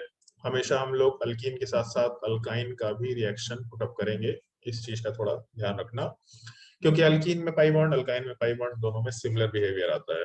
बस ये है कि प्रोडक्ट थोड़ा थोड़ा चेंज होता है। जैसे अगर मान लो ऐसा कंपाउंड दे रखा, इस कंपाउंड का अगर हम लोग रिडक्टिव ओजोनलिसिस कराते हैं, O3 के साथ अपना H2O दे रखा, जिंक दे रखा, तो रिडक्टिव ओजोनलिसिस में हम लोग का डबल बॉन्ड ही ब्रेक होगा। पूरा बॉन्ड ब्रेक नहीं किया मैंने, केवल डबल बॉन्ड ब्रेक किया। इसको हम नीचे बना देते हैं, R के साथ C triple bond C R dash, केवल 2 बॉन्ड ब्रेक होगा, मतलब केवल पाई बॉन्ड में डबल बॉन्ड ब्रेक हो रहा है। तो अगर डबल बॉन्ड ब्रेक हुआ तो दोनों के बीच में डबल बॉन्ड ऑक्सीजन बनेगा, ऑब्वियस सी बात है। तो अपने प्रोडक्ट में R के साथ C double bond oxygen, single bond C double bond oxygen, मतलब बगल वाले कार्बन के ऊपर कीटोनिक ग्रुप आ रहा है, विस्नल डाई कीटोन का फॉर्मेशन होगा। ऐसा हम लोग आराम से मेंशन कर सकते हैं, विस्नल डाई कीटोन या बिग डाई कीटोन। अगर रिडक्टिव ओजोनलिसिस हुआ तो ये सिनेरियो होता है। अगर ऑक्सीडेटिव ओजोनलिसिस हुआ, ऑक्सीडेटिव वाले पार्ट में O3 के साथ हम लोगों ने H2 यूज किया, तो ऑक्सीडेटिव में जो हम लोगों का तीसरा बॉन्ड है ये ब्रेक हो जाता है, और OH ग्रुप अटैच हो जाता है यहाँ पे, मतलब फर्दर एक और बॉन्ड ब्रेक होगा।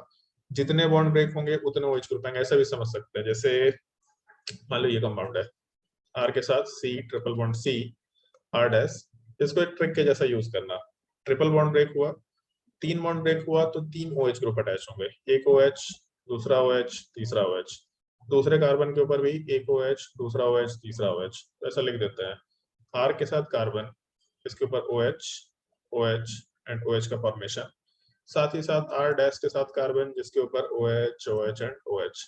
एक कार्बन के ऊपर 2 OH ग्रुप अनस्टेबल होता है, यहाँ से H2O रिलीज करेगा, जब H2O रिलीज करेगा तो R के साथ C डबल बॉन्ड OH का फॉर्मेशन, मतलब कार्बोक्सिलिक एसिड बनेगा। दूसरे वाले केस में भी आराम से यहाँ से H2O रिलीज करेगा, प्रोडक्ट में R डैश के साथ C डबल बॉन्ड OH का फॉर्मेशन। ऐसे भी सोच सकते हैं, पर ठीक है, इतना लंबा नहीं सोचना है। सीधा ये सोचना है कि अगर हम लोगों का ओजोनलिसिस हुआ, ओजोनलिसिस वाले पार्ट में रिडक्टिव हुआ तब तो ठीक है, बस डबल बॉन्ड ब्रेक होगा। अगर ऑक्सीडेटिव हुआ तो ऑक्सीडेटिव वाले पार्ट में हम लोगों का जो तीसरा बॉन्ड है वो भी ब्रेक करेगा, और जो तीसरा बॉन्ड ब्रेक करेगा तो उसके बदले में OH ग्रुप आएगा, मतलब R के साथ C डबल बॉन्ड O, दूसरे वाले साइड में R डैश के साथ C डबल बॉन्ड O, और उसके अलावा हम लोगों का जो बॉन्ड ब्रेक हुआ उसके बिहाफ पे OH ग्रुप आएगा, कार्बोक्सिलिक एसिड बन सकता है। अगर वहां पे फॉर्मिक एसिड है तो CO2 तक का फॉर्मेशन आसानी से करा सकते हैं। वो डिपेंड करता है रिएक्टेंट के ऊपर, बट ऐसा आराम से कराया जा सकता है। ये हम लोगों के ओजोनलिसिस का बेसिक्स था। प्रोडक्ट बनाना बड़ा ही सिंपलिस्टिक स्टेट होता है, एकदम आसानी से प्रोडक्ट बनाना सीख सकते हैं। डबल बॉन्ड तोड़ो, ऑक्सीजन जोड़ो, आराम से प्रोडक्ट बनेगा। भारी सवाल तब होता है कि उल्टा सवाल पूछ रहे कि कौन से रिएक्टेंट से, मतलब या कौन से कंपाउंड का ओजोनलिसिस कराएंगे तो ये रिएक्टेंट ये प्रोडक्ट आएगा, ऐसा भी सवाल हो सकता है। जैसे मान लो ऐसा बोला कि एक अननोन कंपाउंड है, उस कंपाउंड वाले पार्ट का जो फॉर्मूला है वो हम लोगों ने रखा है C6H10, एन अननोन कंपाउंड, ऐसा क्वेश्चन लिख देते हैं हम एक्सप्लेन करेंगे क्वेश्चन को। An unknown compound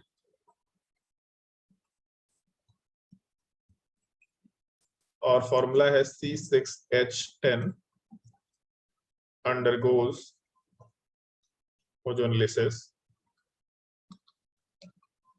to give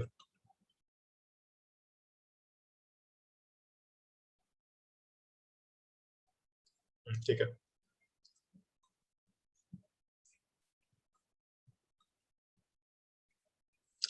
ये compound, find the unknown compound या find the structure of the unknown compound,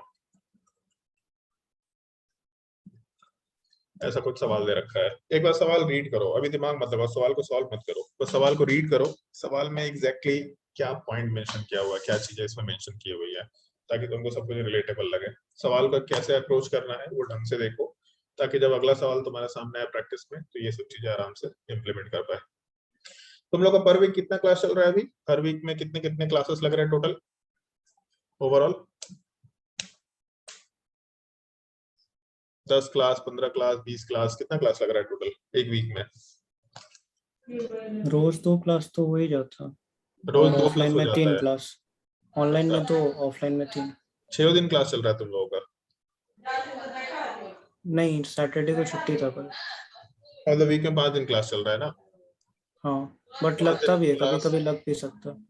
अच्छा, इस वीक से तो तुम लोगों का वीक में 4 दिन क्लास होगा 9 बजे से, क्योंकि 12 वालों का भी क्लास लेना है, तो तुम लोग का ऑर्गेनिक केमिस्ट्री का 4 ही क्लास होगा। अब बेसिक्स हम लोग सीख जाएंगे। अच्छा, इस वीक में बेसिक्स तुम लोग का क्लियर हो जाएगा, उसके बाद तुम लोग को थोड़ा क्वेश्चन प्रैक्टिस करना है। फिर जैसे वो क्वेश्चन प्रैक्टिस कवर होगा, फिर उसके बाद वापस से हम लोग का अगला फेज शुरू होगा, जहाँ पे तुम लोग को थोड़ा लेवल ऊपर बढ़ेगा। फिर थोड़ा क्वेश्चन प्रैक्टिस करना, मतलब पहले दिन भी बोले थे थोड़ा बेसिक सीखेंगे, फिर कुछ क्वेश्चंस और वो प्रोसेस समझेंगे। तो प्रोसेस जब तक हम लोग यूज टू हो जाएंगे, तो फिर अगला स्टेप आएगा, फिर थोड़ा भारी चीज सीखेंगे, थोड़ा नया स्टेप सीखेंगे, फिर उसको यूज टू होने के लिए थोड़ा ब्रेक लेंगे, फिर उसके बाद इस तरीके से स्टेप फॉलो करेंगे। बहुत आसानी से सीख जाएगा तुम लोगों को केमिस्ट्री, मजा भी आएगा तुम लोगों को। तो उस क्लास का हमको ड्यूरेशन का ध्यान रखना है, थोड़ा क्लास के ड्यूरेशन के हिसाब से चीजें चलेंगी। चलो खैर, सवाल पे आते हैं हम लोग। अननोन कंपाउंड दिया और मॉलिक्यूलर फॉर्मूला दिया। जब भी कभी एक अननोन कंपाउंड दिया और उसका स्ट्रक्चर बनाना है, बिना कुछ सोचे समझे डिग्री ऑफ अनसैचुरेशन निकालो, ये सबसे पहला स्टेप होना चाहिए। अगर unknown compound with molecular formula दिया, पहला काम डिग्री ऑफ अनसैचुरेशन निकालो। कितना आएगा डिग्री ऑफ अनसैचुरेशन इसमें?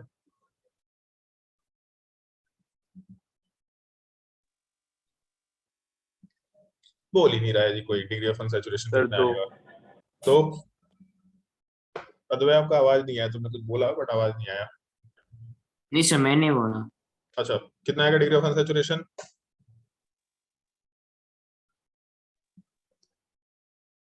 अभी भी आवाज नहीं आया, कुछ बोला तो।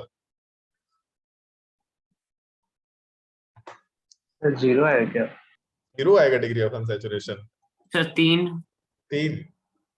सब चपंडुक आदमी है, सब फॉर्मूला भूल जा रहा है। Number of carbon +1 minus number of hydrogen plus number of halogen minus number of nitrogen by two केवल लास्ट में होता है, C6H10। तो इसको डायरेक्टली भी सॉल्व कर सकते हैं। कैसे कर सकते हैं बताएंगे। नंबर ऑफ कार्बन +1 मतलब 6 + 1 7 minus number of hydrogen, halogen तो है नहीं, नाइट्रोजन भी नहीं है, तो ये दोनों को हम लोग स्किप कर सकते हैं। हाइड्रोजन 10/2, तो 7 - 5 मतलब 2 आएगा। इसको इस तरीके से सोच सकते हैं, C6H10 ये कौन सा जनरल फॉर्मूला है?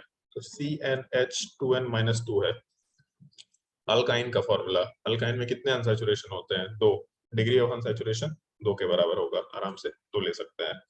पहला चीज, डिग्री ऑफ अनसैचुरेशन 2 के बराबर है। 2 का मतलब क्या हो सकता है? तो हम लोग, अच्छा सॉरी 1 सेकेंड, इसमें हम गलती कर दी है। 8 ले लो, यहाँ पे ज्यादा बेटर है, तो वैसे सवाल सॉल्व नहीं कर पाएंगे। C6H8 rather than 10, C6H8 चाहिए अपने को। अब इसमें डिग्री ऑफ अनसैचुरेशन कितना होगा C6H8 में? सर 3। अब यहाँ पे 3 हो जाएगा, 2 हाइड्रोजन हम लोगों ने और घटा दिया, तो जब 2 हाइड्रोजन हटाया तो यहाँ से हम लोग का 8/2, इसका मतलब टोटल 4, तो 7 - 4 इसका मतलब डिग्री ऑफ अनसैचुरेशन 3 है। अगर डिग्री ऑफ अनसैचुरेशन 3 है तो बहुत सारी पॉसिबिलिटी है। क्या क्या पॉसिबिलिटी है? 3 रिंग हो सकता है, एक पॉसिबिलिटी। दूसरी पॉसिबिलिटी क्या है कि हम लोग का 3 डबल बॉन्ड हो सकता है, ऐसा बोल सकते हैं। रिंग हुआ तो एक अनसैचुरेशन, डबल बॉन्ड हुआ तो एक अनसैचुरेशन। तीसरी पॉसिबिलिटी क्या है कि एक रिंग हो सकता है प्लस 2 डबल बॉन्ड हो सकता है, थर्ड पॉसिबिलिटी ले लेते हैं। चौथी पॉसिबिलिटी क्या हो सकता है कि 2 रिंग हो सकता है प्लस एक डबल बॉन्ड हो सकता है, ऐसा भी सोच सकते हैं। फिफ्थ पॉसिबिलिटी क्या ले सकते हैं? एक रिंग हो सकता है और एक ट्रिपल बॉन्ड हो सकता है, क्योंकि एक ट्रिपल बॉन्ड का मतलब 2 पाई बॉन्ड है प्लस एक रिंग है, सभी हो सकता है। और क्या ले सकते हैं? तो एक डबल बॉन्ड हो सकता है और एक ट्रिपल बॉन्ड हो सकता है। और इसके अलावा कोई पॉसिबिलिटी बचता है क्या? अगर तुम्हारे दिमाग में कोई पॉसिबिलिटी है तो बताओ। इन सब 6 पॉसिबिलिटीज के अलावा कोई कॉम्बिनेशन? एक रिंग का मतलब एक अनसैचुरेशन, एक पाई बॉन्ड का मतलब एक unsaturation, double bond, triple bond, सारे कॉम्बिनेशन। 3 रिंग देख लिया, 3 डबल बॉन्ड देख लिया। अब हम लोग 2 डबल बॉन्ड प्लस एक रिंग देख चुके, 2 रिंग प्लस एक डबल बॉन्ड भी देख चुके। और जब ट्रिपल बॉन्ड होगा तो यहाँ 2 अनसैचुरेशन कवर होगा, तो कॉम्बिनेशन में इधर एक रिंग और एक डबल बॉन्ड हो सकता है। अगर मान लो हम लोग क्वेश्चन के हिसाब से चले तो हम लोग को ये कंपाउंड चाहिए। ओजोनलिसिस हो रहा है और ओजोनलिसिस में कुछ मेंशन नहीं किया, मतलब बाय डिफॉल्ट रिडक्टिव ओजोनलिसिस है।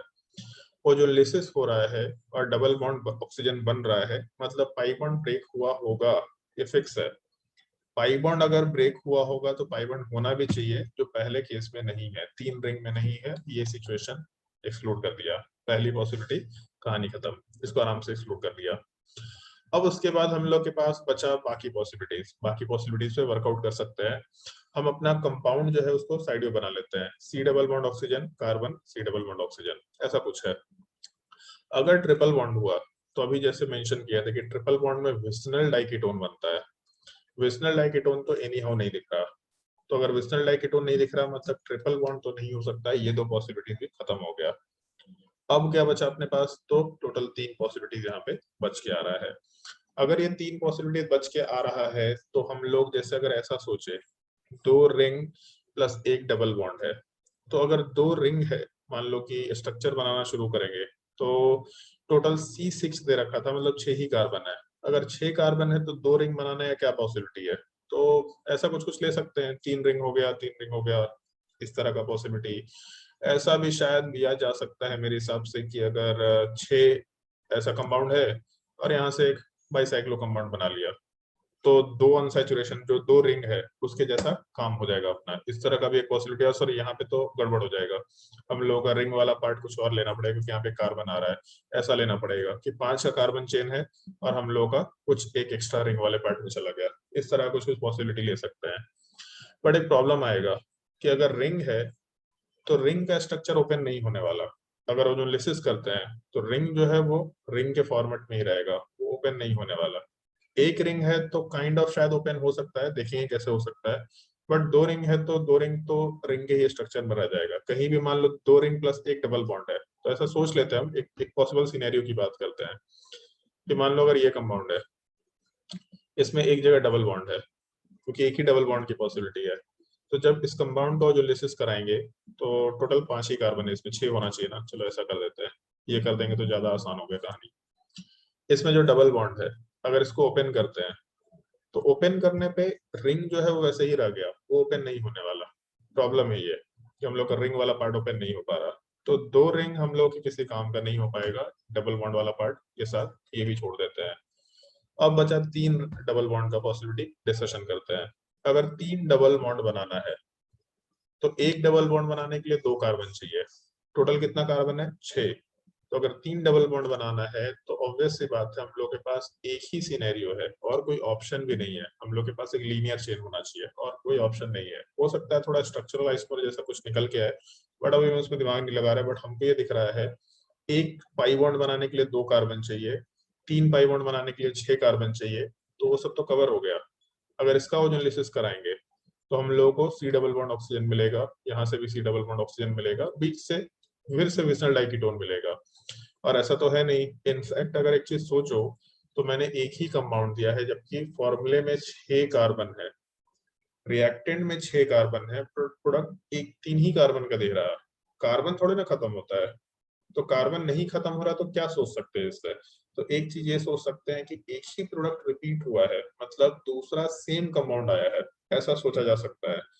इस क्वेश्चन को अप्रोच करने का लास्ट जो हम तरीका बताएंगे वो हम इस तरीके से, अभी तो मेथड ऑफ एलिमिनेशन बता रहे थे कि क्या क्या पॉसिबिलिटीज हो सकती है। तो उसके पहला पॉसिबिलिटी नहीं हो सकता था, नीचे का 3 पॉसिबिलिटी हटा दिए। अब बचा अपने पास ये सिनेरियो, ये भी नहीं दिख रहा, 3 डबल बॉन्ड ये भी हट गया, तो यही एक पॉसिबिलिटी बचा कि एक रिंग और 2 डबल बॉन्ड बनेगा। अब हम लोग एक रिंग और 2 डबल बॉन्ड बनाने से एसोसिएटेड जो भी मल्टीपल पॉसिबिलिटीज है उस पर एक्सप्लोर कर सकते हैं कि एक रिंग है तो 2 डबल बॉन्ड बनाना है तो कहाँ कहाँ बना सकते हैं। तो बहुत सारी पॉसिबिलिटी आएंगी कि एक रिंग प्लस 2 डबल बॉन्ड, ऐसा भी हो सकता है कि एक ये कंपाउंड है 2 डबल बॉन्ड, ऐसा भी हो सकता है कि ये कंपाउंड है, ऐसा भी हो सकता है कि 5 मेंबर रिंग है और इस तरह का केस हो जाए। इसमें बहुत सारा केस निकल जाएगा कि यहाँ पे डबल बॉन्ड बना दिया, तो इसमें तो बहुत माथा पच्ची है, क्या करें। तो ये अप्रोच कर सकते हैं लेकिन बहुत टाइम टेकिंग है। ज्यादा बेटर होगा सब्जेक्टिव क्वेश्चन अगर आए तब तो कोई दिक्कत नहीं, मतलब तब तो दिक्कत है, ऑब्जेक्टिव राशि सीधा ऑप्शन देखो। बट अगर इस क्वेश्चन को सॉल्व करने का बेटर अप्रोच देखना है तो ये प्रैक्टिस से आएगा, टाइम के साथ ही सीख पाएंगे। हमको आता है क्योंकि हम सीख रखे हैं सब चीज को। हम इस चीज को अगर सॉल्व करते हैं तो हम कैसे सॉल्व करते हैं? तो पहला मॉलिक्यूलर फॉर्मूला दिया C6H10 sorry H8, degree of unsaturation देखा 3 दिखाई दिया, चलो ठीक है। 3 अगर है तो क्या क्या पॉसिबिलिटी होगा, आएंगे उस चीज पे। दूसरा ये चीज दिख रहा कि प्रोडक्ट में हम लोगों को एक ही कंपाउंड दिख रहा और उस एक कंपाउंड में हम लोगों को ये भी दिख रहा है कि 3 ही कार्बन है, बट रिएक्टेंट में तो 6 कार्बन है। ओजोनलिसिस में कभी भी कार्बन चेंज नहीं हो सकता। एक ही प्रोडक्ट है, इसका मतलब इस प्रोडक्ट का रिपीटिशन हुआ होगा, ये हम लोग लॉजिकली सोच सकते हैं। ये ओजोनलिसिस के जब क्वेश्चंस प्रैक्टिस करेंगे तो मालूम पड़ेगा कि एक ही प्रोडक्ट है, मतलब क्वेश्चंस में रिपीटिशन हुआ है। अगर रिपीटिशन हुआ है तो हम ऐसा ही रिपीटिशन बना लेते हैं। तो एक बार हम इसमें थोड़ा कलाकारी करते हैं, रिपीटिशन अगर बनाना है तो थोड़ा बढ़िया से बना लेते हैं, ऐसा कर दिया। और दूसरा एक और कंपाउंड जो रिपीटेड मोड में आ रहा है उसमें ये कर दिया, ये हम लोग कलाकारी आराम से कर सकते हैं। अब हम क्या बोले से पहले कि डबल बॉन्ड तोड़ो और ऑक्सीजन जोड़ो, तो अब हम उल्टा बोलते हैं, ऑक्सीजन को हटाओ और डबल बॉन्ड बना दो। तो बेसिकली जो हम लोग 2 वीक से जो टेक्निक सीख रहे हैं कि एक बॉक्स बनाओ, वो बॉक्स में जो कंपाउंड को डाले वो हटेगा तो बाकी पार्ट आपस में अटैच हो जाएगा, मतलब ये कार्बन नीचे वाले कार्बन से अटैच होगा। दूसरे वाले केस में भी यहाँ से बॉक्स को बना करके अगर हम लोगों ने ऑक्सीजन को हटाया तो अपने स्ट्रक्चर में कार्बन कार्बन कार्बन, नीचे में भी कार्बन कार्बन कार्बन, और इन दोनों के बीच में डबल बॉन्ड का फॉर्मेशन हुआ, ऐसा स्ट्रक्चर बन गया। थोड़ा इसको ढंग से रीअरेंज कर लेते हैं, दिख रहा है कि 6 कार्बन है, 6 कार्बन का मतलब साइक्लोहेक्सेन का स्ट्रक्चर होगा और यहाँ पे दोनों डबल बॉन्ड बनने चाहिए। ये हम लोग का ऑप्शन निकल के आ गया। ये क्वेश्चन को सॉल्व करने का अप्रोच होगा। बट इस अप्रोच में आने के लिए पहले ये सब चीजें अपने को कुछ बेसिक लेवल पे सीखनी पड़ेंगी। पहले प्रोडक्ट बनाना सीखना पड़ेगा, फिर कुछ छोटे छोटे क्वेश्चंस कि ये प्रोडक्ट बनाने के लिए क्या रिएक्टेंट है। अब जैसे कुछ लोगों को एक डाउट होगा, कुछ लोग ना जब रिएक्टेंट बनाते हैं, ऐसा स्ट्रक्चर बनाते हैं तो बहुत सारे स्ट्रक्चर बना सकते हैं। एक सर्टेन सेट ऑफ प्रोडक्ट बनाने के लिए बहुत सारे रिएक्टेंट हो सकते हैं, बहुत सारे हो सकते हैं, उसमें बहुत सारी पॉसिबिलिटीज है। तुमको अगर ये देखना है कि तुम्हारा सवाल जो तुमने सही स्ट्रक्चर बनाया है कि नहीं बनाया, सही स्ट्रक्चर गेस किया कि नहीं किया, सिंपली जो स्ट्रक्चर बनाया है उसका ओजोनलिसिस करा दो। मान लो इस कंपाउंड को ओजोनलिसिस कराते हैं तो क्या मिलेगा, डबल बॉन्ड ब्रेक किया, डबल बॉन्ड ब्रेक किया, दोनों के ऊपर डबल बॉन्ड ऑक्सीजन वाले पार्ट को अटैच किया, मतलब अपने प्रोडक्ट में जैसा स्ट्रक्चर दिख रहा एग्जैक्टली वैसा ही प्रोडक्ट बना देंगे। यहाँ double bond oxygen, double bond oxygen, और दूसरे वाले साइड से हम लोग अगर कंसिडरेशन लेके चले तो पहले वाले साइड में डबल बॉन्ड ऑक्सीजन, दूसरे वाले साइड में डबल बॉन्ड ऑक्सीजन। तो जो हम लोग का कंपाउंड है सी डबल बॉन्ड ऑक्सीजन फिर कार्बन फिर C double bond oxygen, exactly वही बन रहा। मतलब हम लोगों ने सही स्ट्रक्चर गेस किया है। इस कंपाउंड का अगर हम लोग ओजोनलिसिस कराते हैं तो हम लोगों को प्रोडक्ट आसानी से मिल जाएगा। ये हम लोगों ने गेस किया, ये हम लोग का स्ट्रक्चर सही हो गया। ये भी एक क्वेश्चन का पार्ट होगा जो थोड़े अच्छे लेवल पे आता है कि कौन सा कंपाउंड ये ओजोनलिसिस प्रोडक्ट दे सकता है। बहुत सारे वेरिएशंस हो सकते हैं उसमें, बहुत सारे वेरिएशंस हो सकते हैं, बट क्वेश्चन में ये एक सर्टेन लेवल है। मतलब बहुत सिंपल वेरिएशन, बहुत डिफिकल्ट वेरिएशन नहीं है, मॉडरेट वेरिएशन है। इस क्वेश्चन को आसानी से समझा जा सकता है। इसको देख के आइडिया लग सकता है कि किस किस एंगल से हम लोग चीजें सोच सकते हैं। एक तो मेथड ऑफ एलिमिनेशन हो गया, दूसरा सीधा ऑप्शन देखो, जो ऑप्शन दिख रहा है उस ऑप्शन को एनालिसिस करा दो। मान लो 4 ऑप्शन दिखा, 4 ऑप्शन जो भी दिखा मेरे को, उन चारों ऑप्शन को एनालिसिस करा दिया, देख लिया कि इस एनालिसिस का प्रोडक्ट क्या बनेगा। ऑब्वियस सी बात है इसी रिएक्टर में प्रोडक्ट आएगा, तो हाँ ठीक है ये आंसर हो गया। तो उसमें दिमाग मत लगाना, 4 ऑप्शन दिया, चारों को एनालिसिस करा के सीधा प्रोडक्ट देख लिया, प्रोडक्ट को कंपेयर किया, मालूम पड़ जाएगा कहाँ से आंसर आया। और तीसरा थोड़ा स्मार्ट अप्रोच एक ये होगा कि जो कंपाउंड दिया उसको थोड़ा एनालाइज कर रहा है, बट ये थोड़ा प्रैक्टिस का चीज है, ये टाइम के साथ आएगा, एक बार में नहीं आ रहा। टाइम के साथ धीरे धीरे करते करते करते करते अपने आप मालूम पड़ जाएगा ये टॉपिक। इस क्वेश्चन में अगर कोई डाउट है तो आराम से पूछ सकता है, जो कुछ भी डाउट है आराम से पूछ सकता है।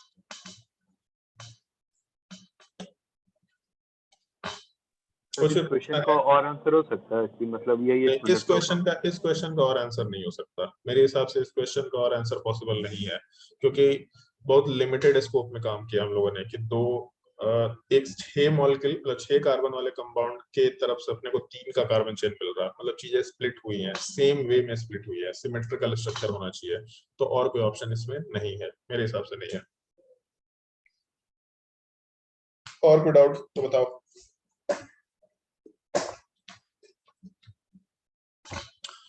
सर इसमें ये कैसे पता चला कि किस टाइप का ओजोन एनालिसिस है? ये तो हम पहले ही बोल दिए, अगर कुछ नहीं दिया तो रिडक्टिव बनाना ही, तो हम बोले भी थे वर्बली, पहले ही बोले थे, इस क्वेश्चन में भी बोले थे कुछ नहीं दिया इसका मतलब रिडक्टिव लेके चलेंगे। ये कैसा घटिया सवाल पूछता है, बढ़िया सवाल पूछ। और कोई डाउट?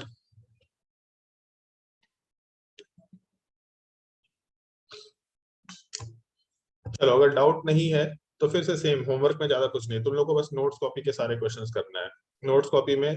और हमको नहीं लगता है कि तुम लोगों ने ऑटोमेटाइजेशन के क्वेश्चंस किए, टाइम नहीं था या जो कुछ भी नहीं था हमको नहीं मालूम, बट अगर मैंने बोला है ऑटोमेटाइजेशन करना है मतलब करना है। अब याद है होमवर्क किया था ऑटोमेटाइजेशन का नोट्स कॉपी से? Yes sir. Ashmita no sir. क्यों नहीं की?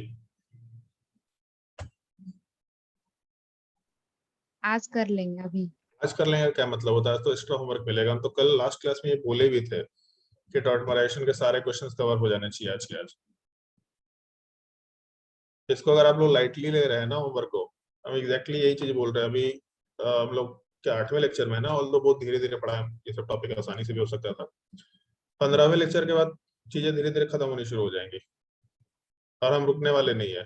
30 लेक्चर में टॉपिक खत्म होगा मतलब खत्म होगा, एज सिंपल एज दैट। अब इससे 2 दिन पहले अरविंद से बात हो रहा था, सही कैसा चल रहा पढ़ाई लिखाई टाइप, तो वही बोला था कि हाँ सर अभी हम पूछेंगे ऑर्गेनिक वगैरह कैसा लगा। तो सर ऑर्गेनिक तो सर बहुत आसान टाइप का टॉपिक लगा, मतलब बहुत इजी है।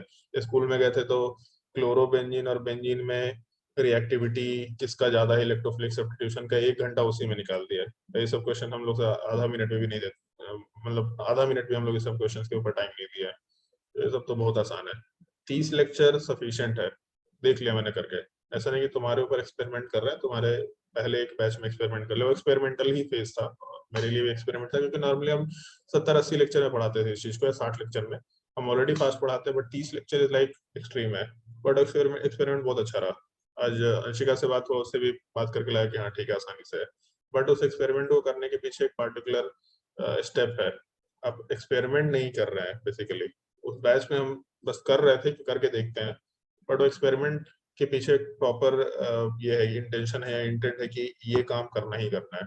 अगर वो नहीं करेंगे तो 15 लेक्चर के बाद बाकी जो बचा हुआ 15 लेक्चर है उसमें कुछ नहीं समझ में आएगा।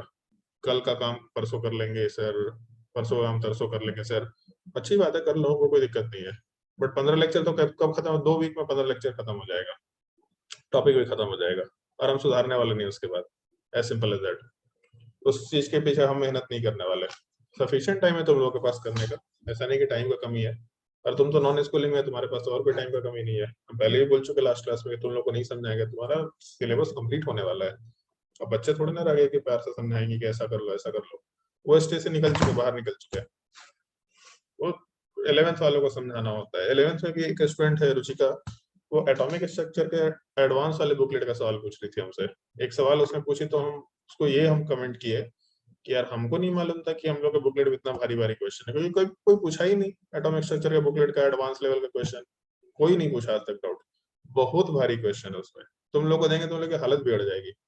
जो क्वेश्चन वो कल हमको भेजी, अगर वो क्वेश्चन हम फॉरवर्ड कर दे ग्रुप में, नहीं बनेगा तुम में से किसी से भी नहीं बनेगा, हम गारंटी के साथ बोल रहे हैं।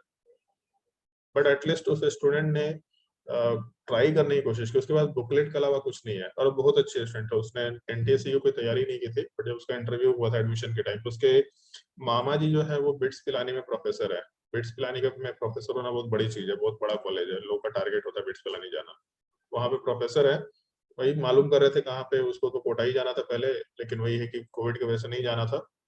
तो नेट वगैरह पे रिव्यू पढ़े, फिर पता चला कहीं से हम लोग के बारे में। फिर ये भी वो आईआईटी रुड़की से ही पढ़े हुए हैं, तो फिर उनको मेरा प्रोफाइल दिखा आईआईटी रुड़की से, तो ऐसे ही जहाँ ठीक है आईआईटी रुड़की से, तब तो चलो ठीक है, कोई दिक्कत नहीं है। फिर कहीं से मालूम पड़ा उनको, वो नवादा के रहने वाले हैं, उनको भी पता चल गया था कहीं से कि वहां से सारे टीचर छोड़ दिए ऐसा।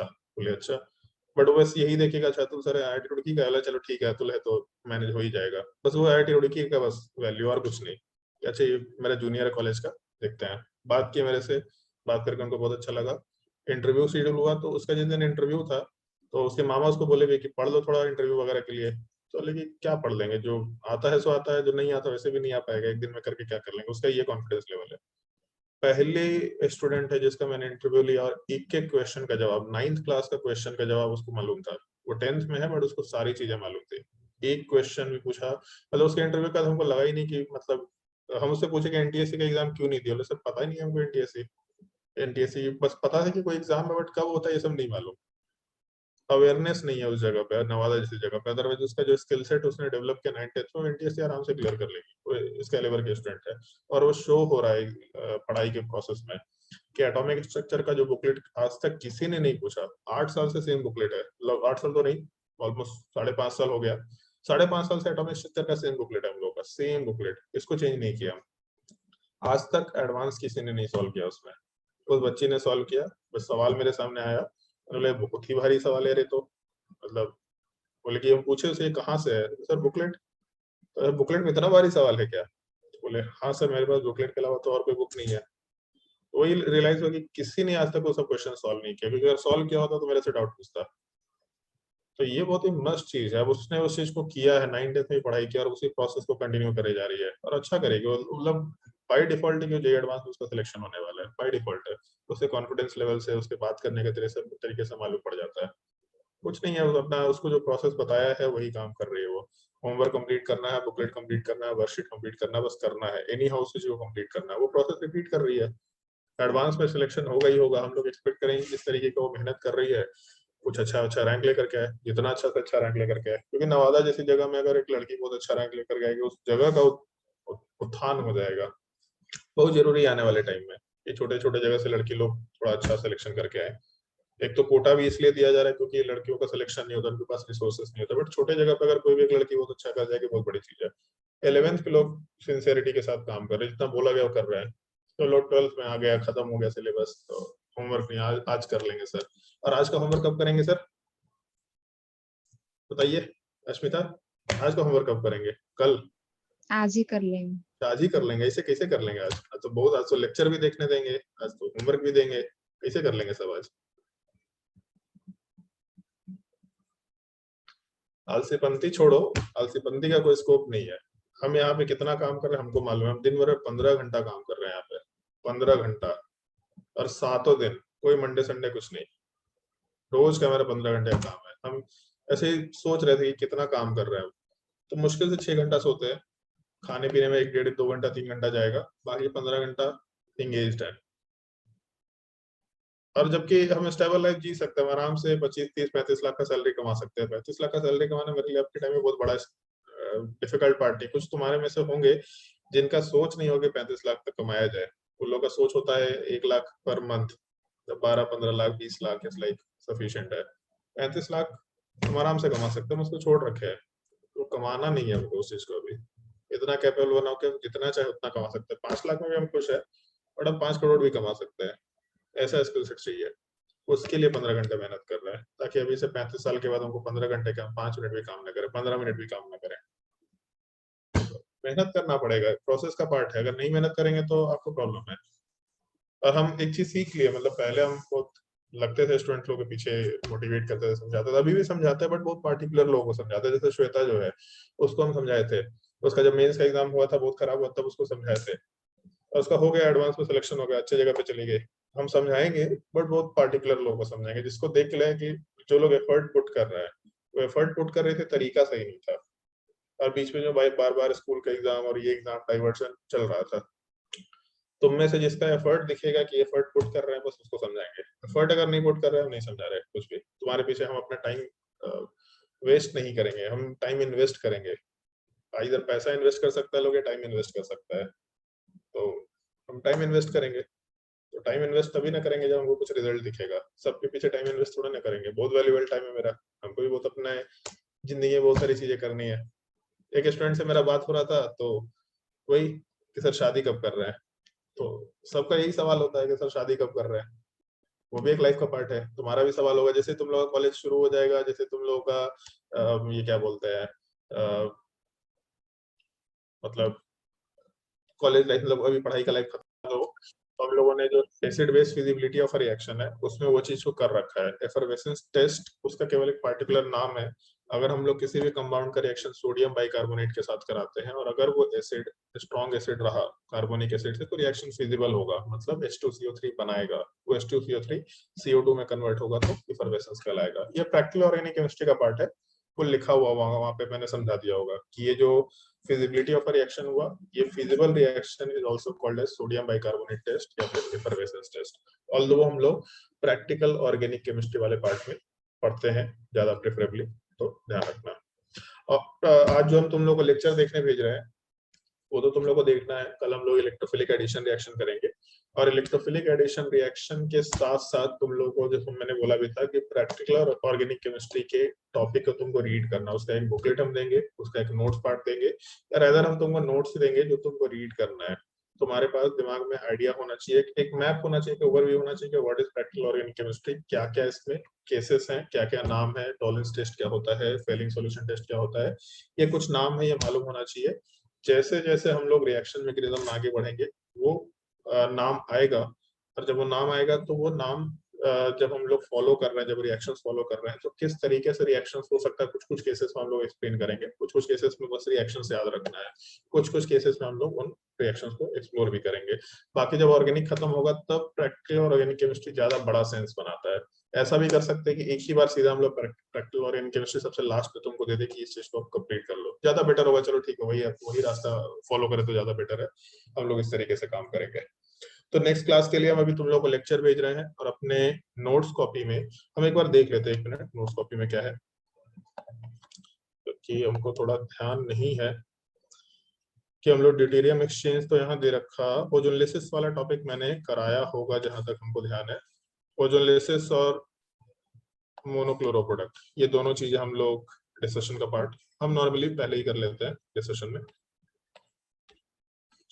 इलेक्ट्रोफाइल, न्यूक्लियोफाइल, ये तो हम लोग का फ्री रेडिकल हो गया।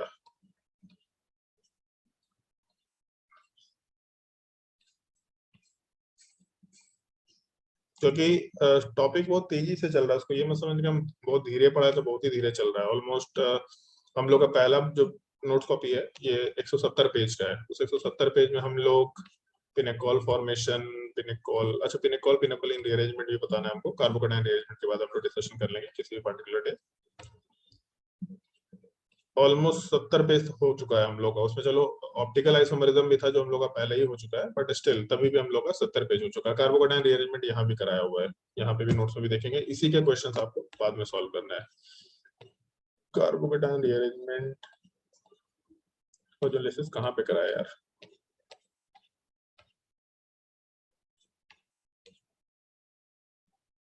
Electrophilic addition reaction next class में कराना है। कहीं तो ओजोन लेसेस हम कराए होंगे डेफिनेटली।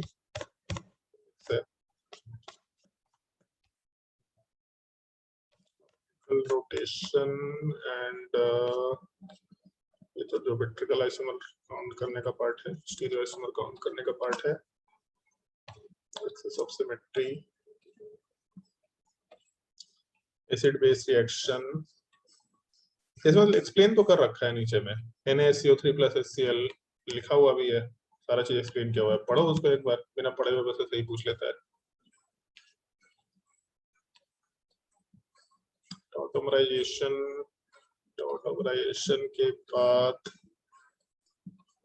रिएक्शन मैकेनिज्म शुरू हो गया था, ड्यूटेरियम एक्सचेंज है। ड्यूटेरियम एक्सचेंज के क्वेश्चंस आप देख लेना है तुम लोगों को, जितने क्वेश्चंस इसमें करा रखे हैं वो देख लेना है। इसमें ओजोन लेसेस का क्वेश्चन हमको दिख नहीं रहा, होना तो चाहिए डेफिनेटली कहीं पे।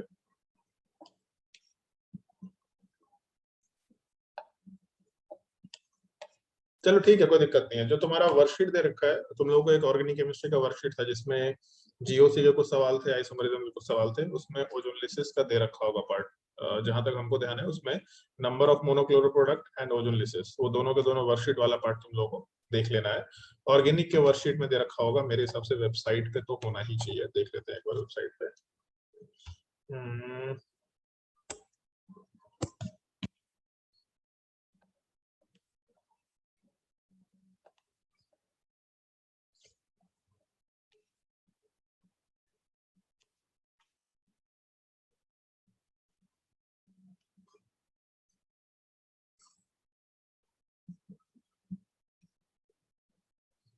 Acidic strength, the stability of ions.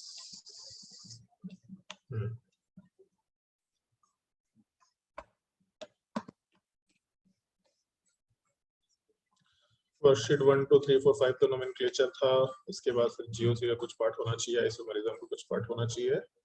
हाँ ठीक है, स्ट्रक्चरल आइसोमरिज्म, इसके बाद ज्योमेट्रिकल ऑप्टिकल होगा, ऑप्टिकल आइसोमरिज्म, इसके बाद फिर हम लोगों का कैटालिटिक हाइड्रोजनेशन, ये तो बेसिक सा टॉपिक है। मोनोक्लोरो प्रोडक्ट, वर्कशीट नंबर 17, इसमें मोनोक्लोरिनेशन वाला पार्ट दे रखा है, कितने मोनोक्लोरो प्रोडक्ट बनेंगे ये चीज मालूम करो। तो ये सारी चीज वर्कशीट नंबर 17 में दे रखा, ये सॉल्व करना है तुम लोगों को। नोट्स कॉपी में भी दे रखा होगा, वहां से भी कर सकते हैं। उसके अलावा ozone laces reaction worksheet number 18, ये पार्ट तुम लोगों को ट्राई कर लेना है। ये सारे के सारे क्वेश्चन तुम लोगों को ट्राई करना है। यही दो शायद से वर्कशीट अब बाकी होगा, बाकी सारा वर्कशीट मेरे हिसाब से कवर हो चुका है जहां तक हमको ध्यान है। कार्बोकेटायन रीअरेंजमेंट में भी इसमें नहीं था वर्कशीट में, जहां तक हमको ध्यान है, +m -m ये सारी चीजें इसमें दे रखी थी। जीओसी में हाइपर कंजुगेशन है, एरोमेटिसिटी है वर्कशीट नंबर 22 में, और उसके बाद स्टेबिलिटी ऑफ कार्बोकेटायन दे रखा। ये पार्ट सॉल्व करके देख सकते हैं, कोई दिक्कत नहीं है, कार्बोकेटायन के टॉपिक में भी एक्सप्लेन किए होंगे। हाँ ठीक है, तो वर्कशीट नंबर 17 एंड सर उसके आगे का तो सारा हो चुका था जीओसी में। हाँ जीओसी में हो चुका था। तो worksheet number 17 and 18 ozone laces and monochloro product, ये दोनों वर्कशीट सॉल्व करना है। नोट्स कॉपी में ओजोन लेसिस हम जहां पे बताए होंगे मोस्ट प्रोबेबली वहां पे होना चाहिए सबको, जो हमको ध्यान है, बट एग्जैक्टली कहाँ पे ओजोन लेसिस बताया है हमको ध्यान नहीं आ रहा, क्योंकि हर साल वही ऑर्डर थोड़ा बहुत चेंज होता है। ओजोन लेसिस मतलब मेरे मन पे है काइंड ऑफ, जहां पे मन करता है वहां पे बता देते हैं। तो ओजोन लेसिस वाला जो टॉपिक है होना तो होगा ही डेफिनेटली। एक मिनट, ऑक्सीमर्क्यूरेशन डीमर्क्यूरेशन तो अपने इसी टॉपिक का पार्ट है। अल्काइंस, न्यूक्लियोफिलिक सब्स्टिट्यूशन नहीं बता रखा है, शायद से किसी पार्टिकुलर टाइम पे बताया होगा ओजोन लेसिस डेफिनेटली, बट ठीक है।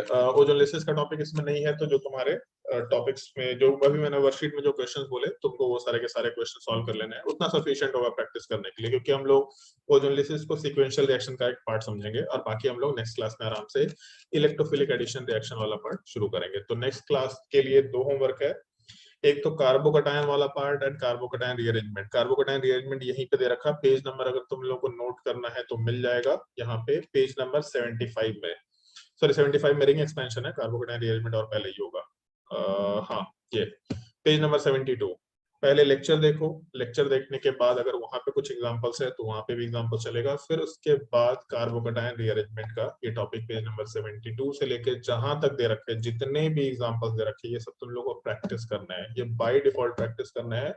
एंड अगर उन एग्जांपल्स में कहीं कोई डाउट आ रहा होगा, कोई भी डाउट आ रहा होगा, तो वो सारे के सारे डाउट्स आराम से पूछ लेंगे। जो भी इसमें पॉइंट्स है एक बार रीड करना, ये पॉइंट्स मतलब तुमको याद हो जाएगा, अपने आप याद हो जाएगा, इसके लिए कुछ एक्स्ट्रा मेहनत करने की जरूरत नहीं पड़ेगी। तो एक बार रीड करना, लेक्चर देखने के बाद ही ये काम करना, और उसके बाद इन क्वेश्चंस को प्रैक्टिस करना है। ये सारे के सारे क्वेश्चंस प्रैक्टिस करना है।